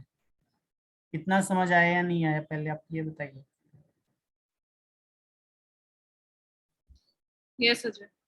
नहीं आया तो कोई इशू नहीं है, एक बार दोबारा रिपीट कर लेंगे। आया है तो बताइए, कोई इशू, जल्दबाजी नहीं है, क्योंकि इसके बिना काम नहीं चलने वाला हमारा। एक बार दोबारा करते हैं। वीलू का प्लस मैच कर लिया था ना आपने,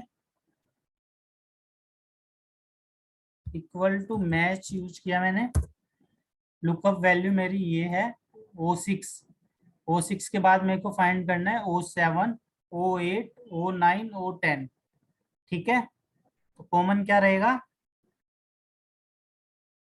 थोड़ा सा रिवर्ट करते रहिए। कॉमन क्या रहेगा, ओ कॉमन रहेगा। O कॉमन रहेगा, तो मैं O को लॉक कर देता हूँ F4 से। लुकअप वैल्यू मेरे को फाइंड कर लिया मैंने, कोमा लॉक कर दिया। Comma lookup array, lookup array case ID की डिटेल है, तो मेरे को पता है लुकअप एरे केस आईडी और मेरे को कहाँ पे मैच करनी है। केस आईडी की डिटेल कहाँ पर मिलेगी, केस आईडी वाले कॉलम पर ही मिलेगी। तो मैं केस आईडी में स्टार्टिंग में जाता हूँ, जहाँ से मेरा डाटा स्टार्ट होता है। शिफ्ट प्लस एंड की प्रेस करता हूँ और डाउन की प्रेस करता हूँ, जो मेरा पूरा केस आईडी के सारे रिकॉर्ड सिलेक्ट हो जाते हैं, ये कॉमन रहेंगे। तो मैं F4 से लॉक कर देता हूँ, कोमा लगाता हूँ। एग्जैक्ट मैच करना है मुझे, 0 एग्जैक्ट मैच के लिए सिंपल एक बार फॉर्मूला लगाया, अब मैंने ड्रैग कर दिया, तो मेरे को सबकी रो नंबर मिल गई है। ये वाली केस आईडी कौन से नंबर पर है, ये वाली कौन से नंबर पर है। इसमें बताइए कोई डाउट है तो। नो अजय। ठीक है, यहाँ तक बताइए, किसी को भी डाउट है तो।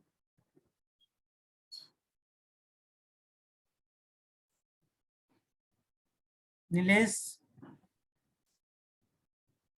एक बार कंफर्म कीजिए नीलेश जी।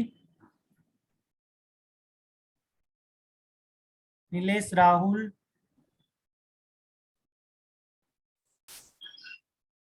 ठीक है। अब मैंने ये वाला मैंने फाइंड किया रो के लिए, रो नंबर के लिए, ठीक है।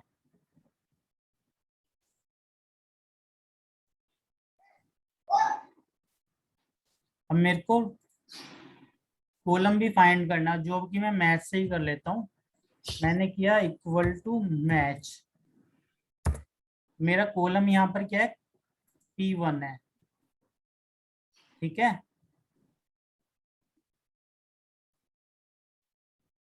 मेगा रिवर्ट कीजिए, P1 Q1 R1, इनमें क्या मतलब लोग कौन सा होगा S1 में, P1 Q1 R1 और S1। पी पी लॉक होगा आई थिंक। नहीं, वन कॉमन है ना, P1 ऐसे पूरा चलेगा ना मेरा कॉलम, तो जी अच्छा ओके ओके। फर्स्ट मेरा कस्टमर नेम P1 में है, Q1 में मेरा मोबाइल नंबर है, और R1 में R1 में मैं कुछ और टाइप कर लेता हूँ, सीरियल नंबर।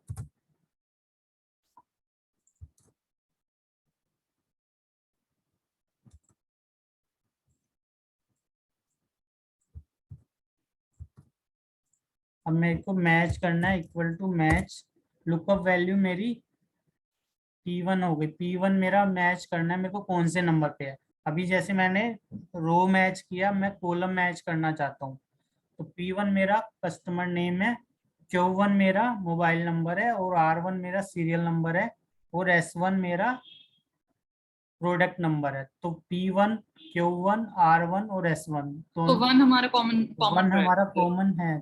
कोई डाउट है इसमें? नहीं नहीं नहीं। सेम रो में है तो सेम, यहाँ पे देखिए सबका सेम ही रो में है, तो वन कॉमन रहेगा। तो मैं यहाँ पर F4 से वन को लॉक कर देता हूँ, ठीक है। इन शॉर्ट क्या हुआ, अगर मेरे को रो फाइंड करनी है तो मेरा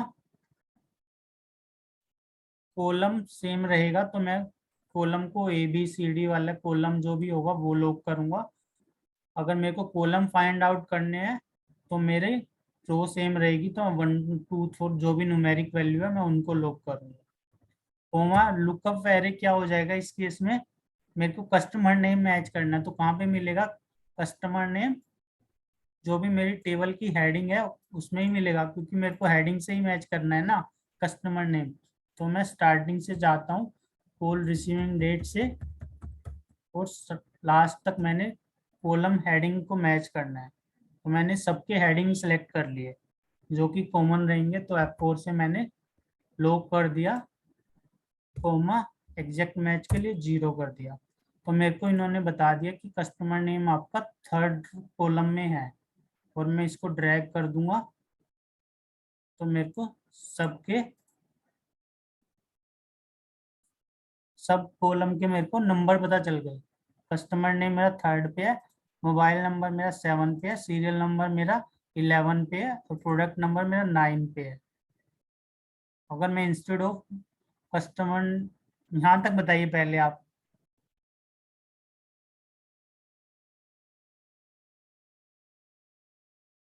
रिवर्ट कीजिए यहाँ तक, कोई डाउट है तो।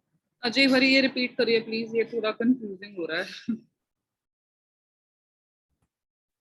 Equal to match, lookup value मेरी क्या है, मेरे को कस्टमर नेम फाइंड आउट करना है कौन से नंबर पर है। तो मैंने कस्टमर नेम जो कि मेरा सेल वैल्यू है P1, उसको मैंने सेलेक्ट कर लिया है।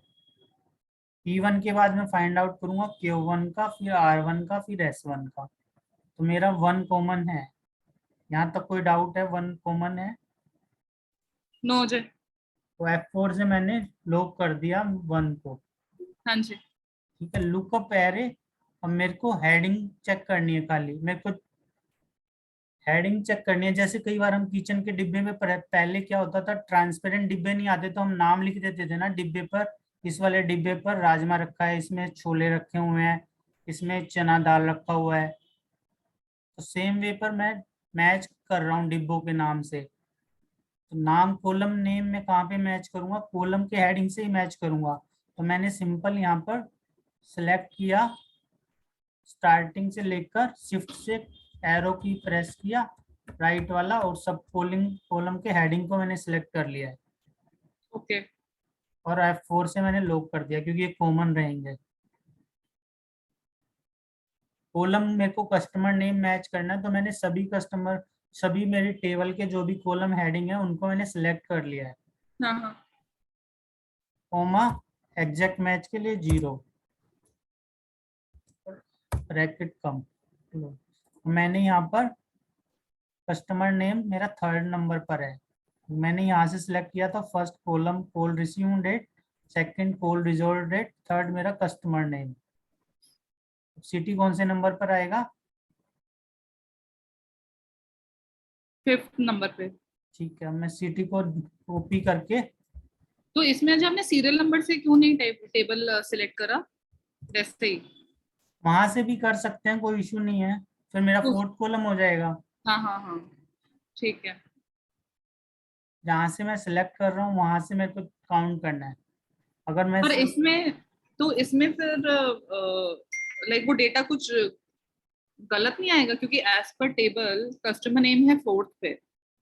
नहीं, अभी वो मैं सिलेक्शन के ऊपर डिपेंड करता है खाली कि मैंने काउंटिंग कहाँ से स्टार्ट किया है। अगर देखो अभी मैंने सिटी करना है तो सिटी को मैंने ड्रॉ, 3rd मेरा यहाँ पे सपोज ये था, तो हाँ मैंने हाँ सिटी को करूंगा तो सिटी को ऑटोमेटिकली बता रहा है 5th पर। ओके सीरियल नंबर ऑटोमेटिकली बताएगा, प्रोडक्ट नंबर ऑटोमेटिकली बताएगा। मेन मोटिव पता चला हम क्यों यूज कर रहे हैं इसका। Yes yes Ajay. ठीक है, अब यहाँ पे मैंने रो नंबर फाइंड किए, यहाँ पर मैंने कॉलम नंबर फाइंड किए, और इंडेक्स में मेरे को क्या करना था, पूरा टेबल सेलेक्ट करके रो नंबर और कॉलम नंबर ही देना था। तो मैंने रो नंबर के लिए ये वाला फॉर्मूला यूज किया, कॉलम नंबर के लिए ये वाला फॉर्मूला यूज किया।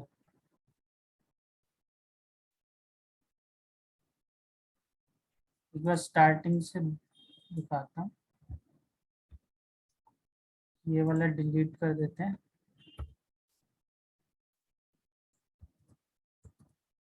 अब मैंने किया इंडेक्स, एरे मेरे को सिलेक्ट करना है, तो मैंने पूरा स्टार्टिंग से लेकर शिफ्ट प्लस राइट एरो की से मैंने पूरा टेबल की डिटेल सेलेक्ट कर ली, एंड किया, और रो डाउन एरो से पूरा टेबल सेलेक्ट हो गया। F4 जो कि मेरा कॉमन है, कोमा। अब मेरे को रो नंबर फाइंड करना है, तो रो के लिए मैंने मैच स्टार्ट कर दिया यहाँ पर। इस रो नंबर मेरे को इस वाले केस का फाइंड आउट करना है, तो मैंने लुकअप वैल्यू ये वाला डाल दिया O2। O2 के बाद आएगा O3, तो मेरा लॉक लग गया O पर, क्योंकि O2 के बाद O3 पे फाइंड करेंगे हम, तो मेरा O हो गया कॉमन। मेरा बोल बताइए, O लॉक हाँ में जी क्या समझ क्लियर है ना।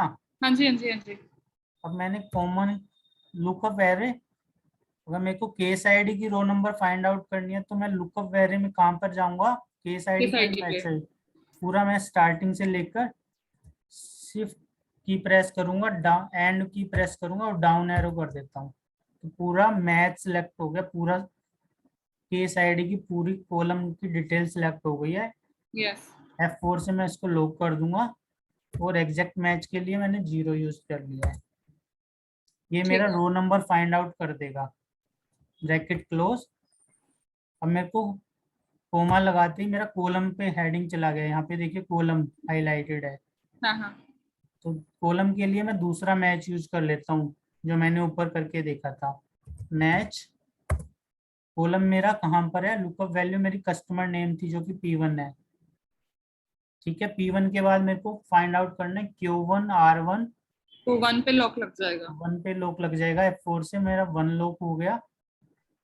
लुकअप एरे पूरा मेरा कॉलम हेडिंग हो जाएंगे, जो कि कॉल रिसीविंग डेट से लेकर मैंने कर दिया एंड तक, जो कि पूरा F4 से लॉक हो जाएंगे। और यहाँ पर कोमा और एग्जैक्ट मैच के लिए 0। अब मेरा कॉलम वाला सिलेक्ट हो गया, खत्म। अब कॉलम वाली जब जैसे ही मैं ब्रैकेट क्लोज करता हूँ ना, वो इंडेक्स पे शो कर देता है, क्योंकि मैंने मैच की दोनों ब्रैकेट बंद कर दिया, रो की भी और कॉलम की भी, बट इंडेक्स की ब्रैकेट ओपन है, तो इंडेक्स की ब्रैकेट भी क्लोज करता हूँ और एंटर। अब यहाँ पर फाइंड कैसे कर रहा है वो देखते हैं। फॉर्मूला में जाता हूँ, इवेलुएट करता हूँ, तो ये मेरा टेबल एरे है। मैच वो करेगा इसको, केस आईडी को पूरे रो से, तो वो रो से मैच करके ये मेरा इसको लुकअप कर रहा है केस आईडी से, जो कि मैच करने के बाद 9 आया है। वो हमने देखा नीचे भी 9 आया हुआ था। समझ आ रहा है ना जो 9 कैसे आया है? यस अजय। लास्ट टाइम भी हमने किया है इंडिविजुअली भी। और कस्टमर नेम के लिए दोबारा इवेलुएट करेगा, वो कस्टमर नेम को फाइंड करेगा, जो इवेलुएट करने के बाद 3 आया हुआ है, जो हमने देखा भी था 3 आया हुआ है। क्लोज। ठीक है। ठीक है। एक बार प्रैक्टिस तो आपको 2-4 बार करना पड़ेगा, उसके बाद क्लियर हो जाएगा कंसेप्ट।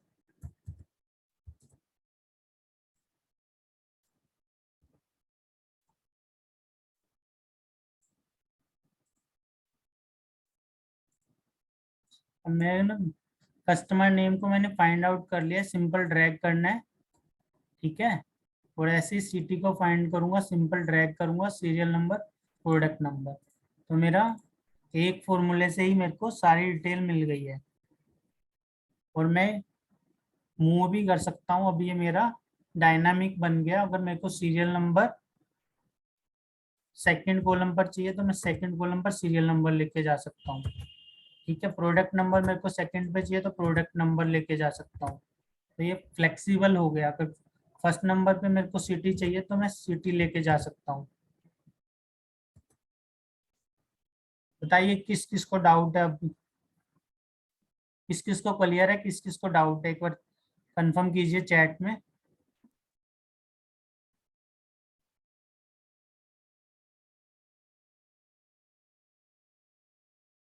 एक बार कंफर्म कीजिए।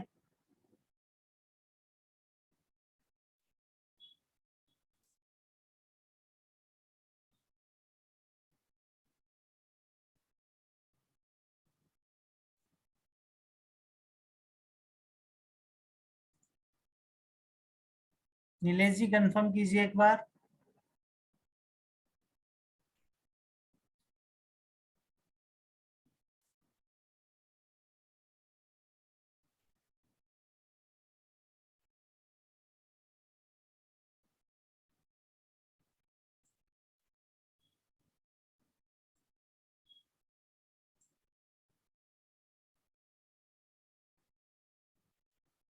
नीलेश जी आप भी कंफर्म कीजिए एक बार।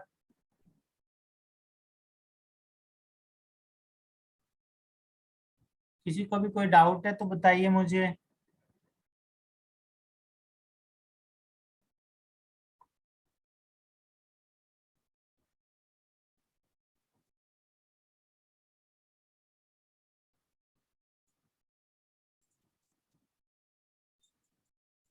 काम करते हैं इंडिविजुअल इंडिविजुअल दोबारा भी एक बार कर लेते हैं इसको। केस आईडी को ही हम यहाँ पर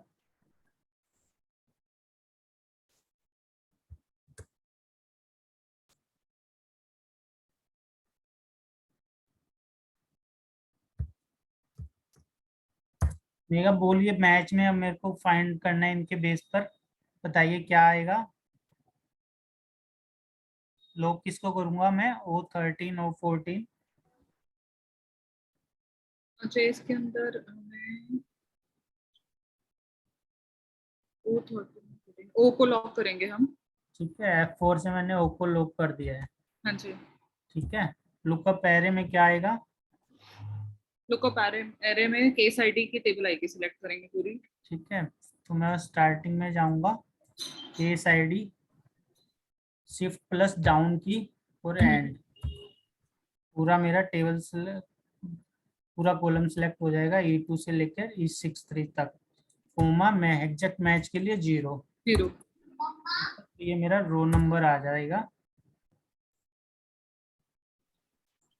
ठीक है,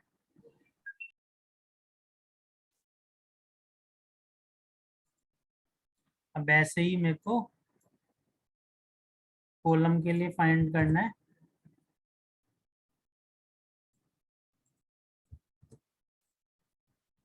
इक्वल टू मैच, मैच में हमारा कॉलम नंबर फ्रीज रहेगा। यहाँ पर P19 सबका PQRS ऐसे ही 19 रहेगा, तो हाँ, लॉग क्या रहेगा? 19 को फ्रीज करेंगे। 19 को लॉग करेंगे तो F4 से 19 को लॉग किया। लुकअप एरे क्या क्या आएगा इसमें कॉलम में? सारे कॉलम्स ऐड आएंगे, सारे कॉलम्स आएंगे, सिलेक्ट होंगे। ठीक है, तो मैं यहाँ पर स्टार्टिंग में जाऊंगा, कॉलम को मैं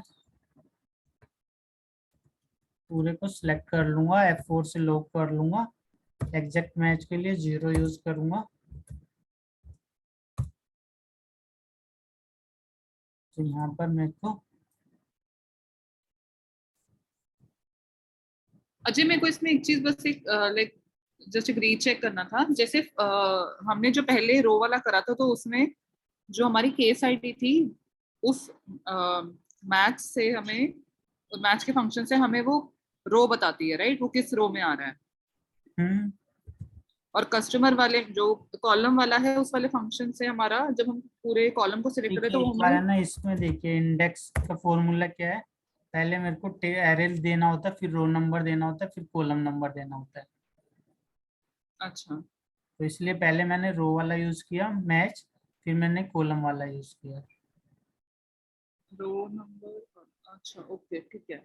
इसलिए फिर जब हम जो मेन जो फॉर्मूला लगा रहे हैं इंडेक्स के अंदर, तो हम रो में हम ये मैच डाल रहे हैं और फिर कॉलम में हम वो वाला मैच डाल रहे हैं। हाँ जी, इसका बेनिफिट क्या होगा, जैसे मैंने बताया वी लुकअप से हम केवल अपने राइट साइड का डाटा निकाल सकते हैं, जहां से मेरे को बेस्ड केस आईडी, अगर मेरी सपोज कीजिए मेरा ये वाला डाटा है, अब केस आईडी मेरा बीच में है, ई कॉलम पर है, मेरे को कस्टमर नेम फाइंड करना है या कॉल रिजॉल्व डेट फाइंड करनी है, तो वो मैं नहीं कर पाता वी लुकअप से। वी लुकअप से मैं केस आईडी के राइट साइड वाला डाटा निकाल सकता हूँ। ई हाँ, हाँ, हाँ। ई से स्टार्ट करके FGH वाला कर सकता हूँ, बट ABCD वाला नहीं कर सकता। बट इंडेक्स प्लस मैथ से मैं पूरी टेबल से कहीं से भी डाटा पिक कर सकता हूँ।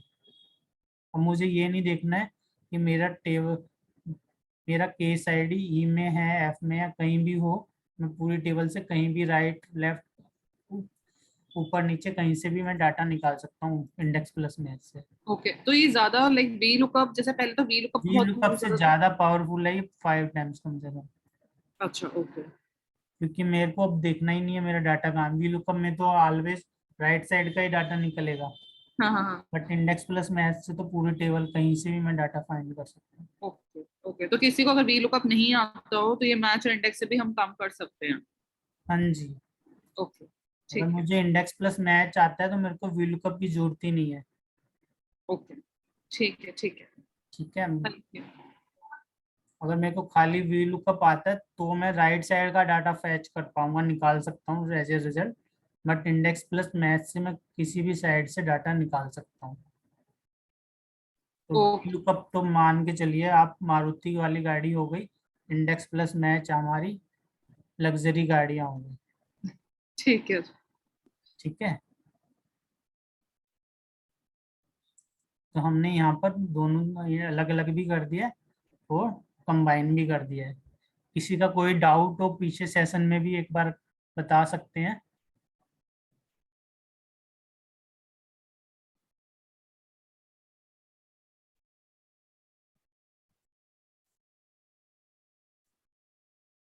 मैं इसको सेव करके भेज देता हूँ आपके पास।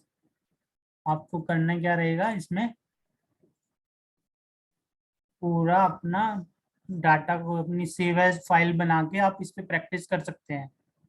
ठीक है, अगर ऐसा नहीं है कि ये मैंने डिटेल इसीलिए दे रहा हूँ मैं आपको, ताकि आपको डाटा की जरूरत ना रहे, आप इस पे प्रैक्टिस कर पाए, अपना सेव एज करके दोबारा टेबल बना लीजिए, उसको डिलीट करके अपने हिसाब से जो भी प्रैक्टिस करना है वो कर सकते हैं आप। नीलेश जी कोई डाउट है तो एक बार बताइए मुझे।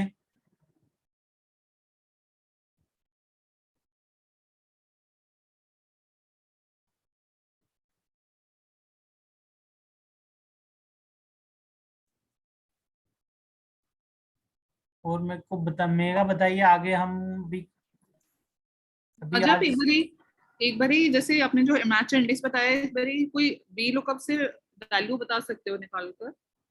हाँ जी, अभी सेम डाटा लेते हैं, ठीक है।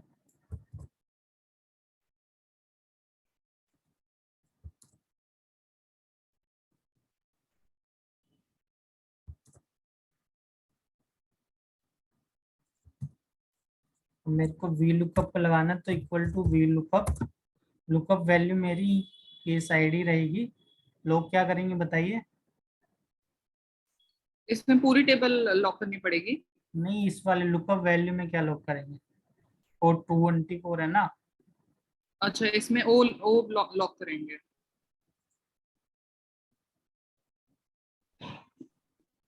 हेलो? ठीक है, वो लोग करते हैं।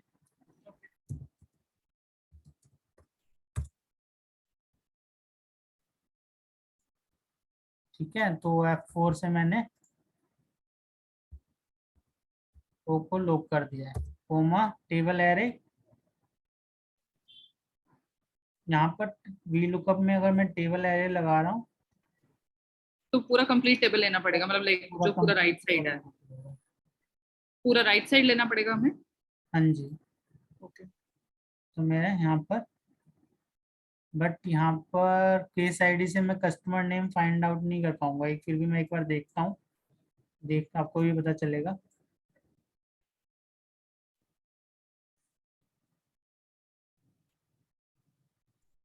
टेबल एरे मेरा ये रहेगा, ठीक है। अब मैंने यहाँ से लेके स्टार्ट किया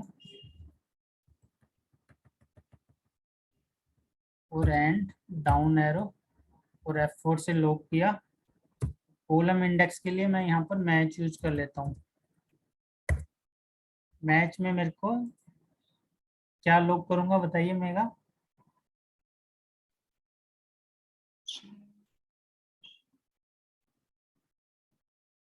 पी लॉक। यहाँ पे चेक कीजिए, मैच में मैं किससे मैच कर रहा हूँ, क्या मांग रहा है, कॉलम इंडेक्स दिख रहा है ना, कॉलम इंडेक्स। हाँ हाँ हाँ हाँ। मैच तो आप कॉलम लॉक करोगे आप इसको? मैच में मैं कॉलम की हेडिंग लूंगा P23।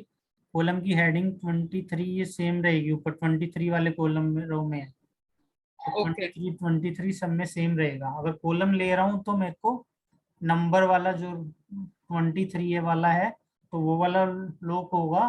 अगर मैं कॉलम में डाटा ले रहा हूँ तो मेरा ABCD वाला में होगा, और कॉलम है तो मेरा नंबर वाला वैल्यू लॉक होगा, और रो में मेरा ABCD वाला लॉक होता है,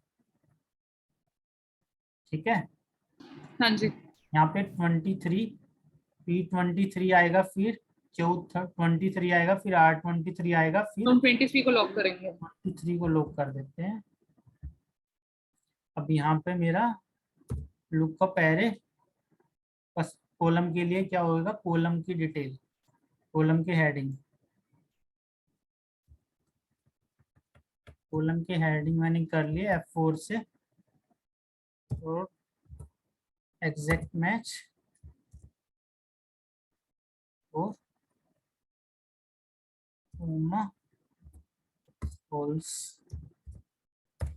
देखिए यहाँ पर कस्टमर नेम मैच के फाइंड आउट नहीं हुआ, क्यों, क्योंकि कस्टमर नेम मेरा केस आईडी के राइट साइड में है, ओके। तो यहाँ पर मेरा फाइंड ही नहीं हो पाया।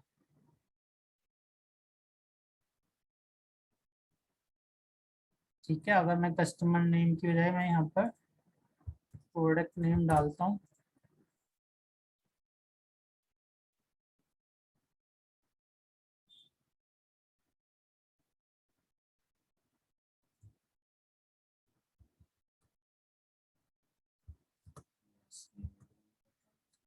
यहाँ पर मैं चेक करता हूँ formula evaluate,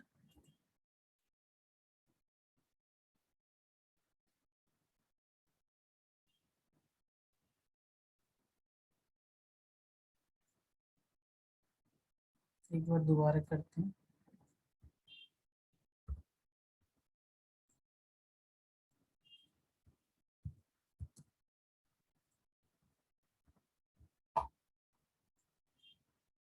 equal to V lookup value मेरी केस आईडी, जहाँ पे मेरे को F4 से को लुक करना है, table array.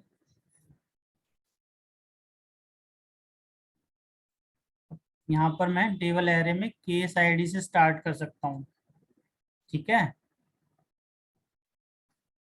Okay case ID से क्यों स्टार्ट कर रहे हैं पता चला ना, वी लुकअप में हम राइट साइड की डिटेल निकाल सकते हैं, क्योंकि लास्ट टाइम हमने क्या किया था, पूरा टेबल सेलेक्ट कर लिया था। ओके बट वी लुकअप में तो हम राइट साइड की डिटेल निकाल सकते हैं ना। Match lookup array serial number P23 में मैंने 23 को लॉक किया। लुकअप एरे यहाँ पे भी मैं राइट साइड की डिटेल ही ले सकता हूँ।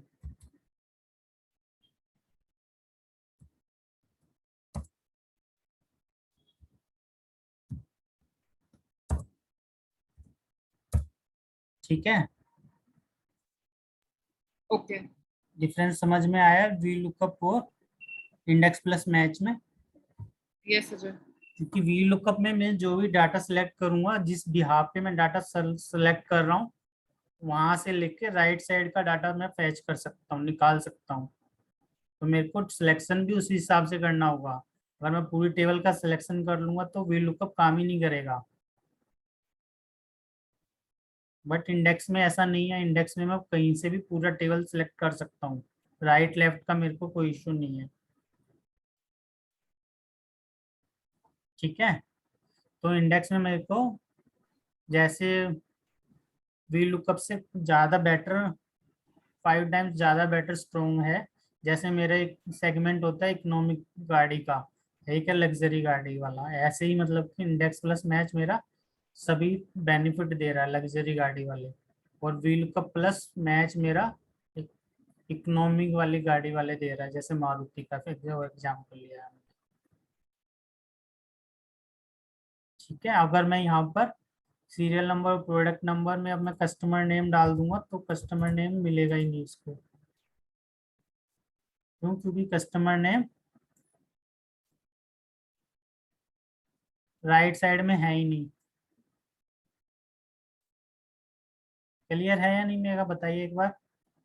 हाँ जी अजय क्लियर है ठीक है, तो आप एक बार प्रैक्टिस कीजिए। ठीक है, कोई डाउट है तो बताइए, फिर आज का सेशन यहीं पे ओवर करते हैं, क्योंकि बहुत सारे स्टूडेंट आज क्लास नहीं अटेंड की है। ठीक है एक बार बस अजय आप मुझे ये बताइए वी लुकअप के अंदर आपने जो फंक्शन डाला है उसमें बेसिकली आपने पहले केस आईडी सिलेक्ट किया राइट हाँ जी। उसके बाद आपने टेबल अरेंज करा जो केस आईडी के बाद जो राइट वाला जितना भी टेबल था हाँ जी। कॉलम इंडेक्स आपने केस आईडी के बाद के जितने कॉलम था उसको सिलेक्ट करा है हाँ जी। ओके और एग्जैक्ट वैल्यू लाइक फॉल्स डल जाएगा हाँ ठीक है जी। ठीक है ठीक है ठीक है ठीक है, जैसे कस्टमर ठीक ने है यहाँ पे इसको नहीं मिला है क्योंकि राइट साइड में नहीं है। अगर मैं प्रोडक्ट, हाँ अगर कस्टमर नेम की बजाय मैं कुछ और डालूंगा तो सेम फंक्शन मेरा, जैसे मोबाइल नंबर अगर तो मैं, फिर इसकी वैल्यू फाइंड आउट करने के लिए जैसे कस्टमर का नहीं आया तो उसमें वैल्यू फाइंड आउट करने के लिए we can put the index function है ना हाँ जी, बेटर ये है कि मैं पहले वी लुकअप की प्रैक्टिस कर लेता हूँ हाँ हाँ और धीरे धीरे फिर मैं इंडेक्स प्लस मैच ही कर लेता हूँ। बेटर ये है कि मैं इंस्टेड ऑफ वी लुकअप मैं सीधा इंडेक्स ही लगा लूँ, क्योंकि वहाँ पर अब जैसे सेम फंक्शन में मैंने मोबाइल नंबर डाला हाँ तो हाँ काम कर रहा है, कस्टमर नेम डाला तो नहीं कर रहा है। राइट मोबाइल नंबर इसके राइट साइड पे आ रहा है राइट साइड पे आ रहा है, तो इसलिए वो राइट साइड की वैल्यू फैच करके दे रहा है। ओके तो अगर मैं इंडेक्स प्लस मैच यूज कर लेता हूँ तो मेरे को वी लुकअप की जरूरत नहीं रहेगी, क्योंकि मेरे को यही नहीं देखना कि मेरा डाटा लेफ्ट में है राइट में है, पूरा कहीं से भी डाटा मैं कहीं से भी फैच कर सकता हूँ, क्योंकि इंडेक्स प्लस मैच यूज करके मैं उसको रो और कॉलम के अकॉर्डिंग डाटा निकालता हूँ, बट यहाँ पे मैं राइट और साइड में ही निकाल सकता हूँ अपना डाटा। रिजल्ट जो भी रहेगा, अगर मेरा कॉलम राइट साइड में है तो भी मेरा रिजल्ट रहेगा, otherwise result not applicable show कर देगा। ठीक है जी। ठीक है, मैं ये फाइल दे रहा हूँ आपको प्रैक्टिस के, इसका फॉर्मूला देखना, आप कंट्रोल प्लस टिल्ड की से सबके फॉर्मूले आप चेक कर सकते हैं। ओके ओके ठीक है, यही वाली सेम फाइल दे रहा हूँ आप। ठीक है, आप सेव एज ठीक करके इसको यूज कर सकते हैं। ठीक है जी। ठीक है, अपना फाइल सेपरेट आपके मेल पे रहेगा ही, दूसरा आप सेव एज करके उसको यूज कर सकते हैं प्रैक्टिस के ओके लिए। आप पूछ रहे थे ना, हाँ जी हाँ जी। तो आप प्रैक्टिस कर सकते हैं सेव एज करके। ठीक है जी। ठीक है, अदरवाइज ओरिजिनल तो आपके मेल पे रहेगा ही। ठीक है। ठीक है, आज का सेशन यहीं पे ओवर करते हैं, और इसमें से जो अभी तक करवाया आज उसमें कोई डाउट हो तो आप बता सकते हो। नहीं है जी, उसमें कोई डाउट नहीं है। ठीक है, okay, thank you. Okay thank you. Thank you.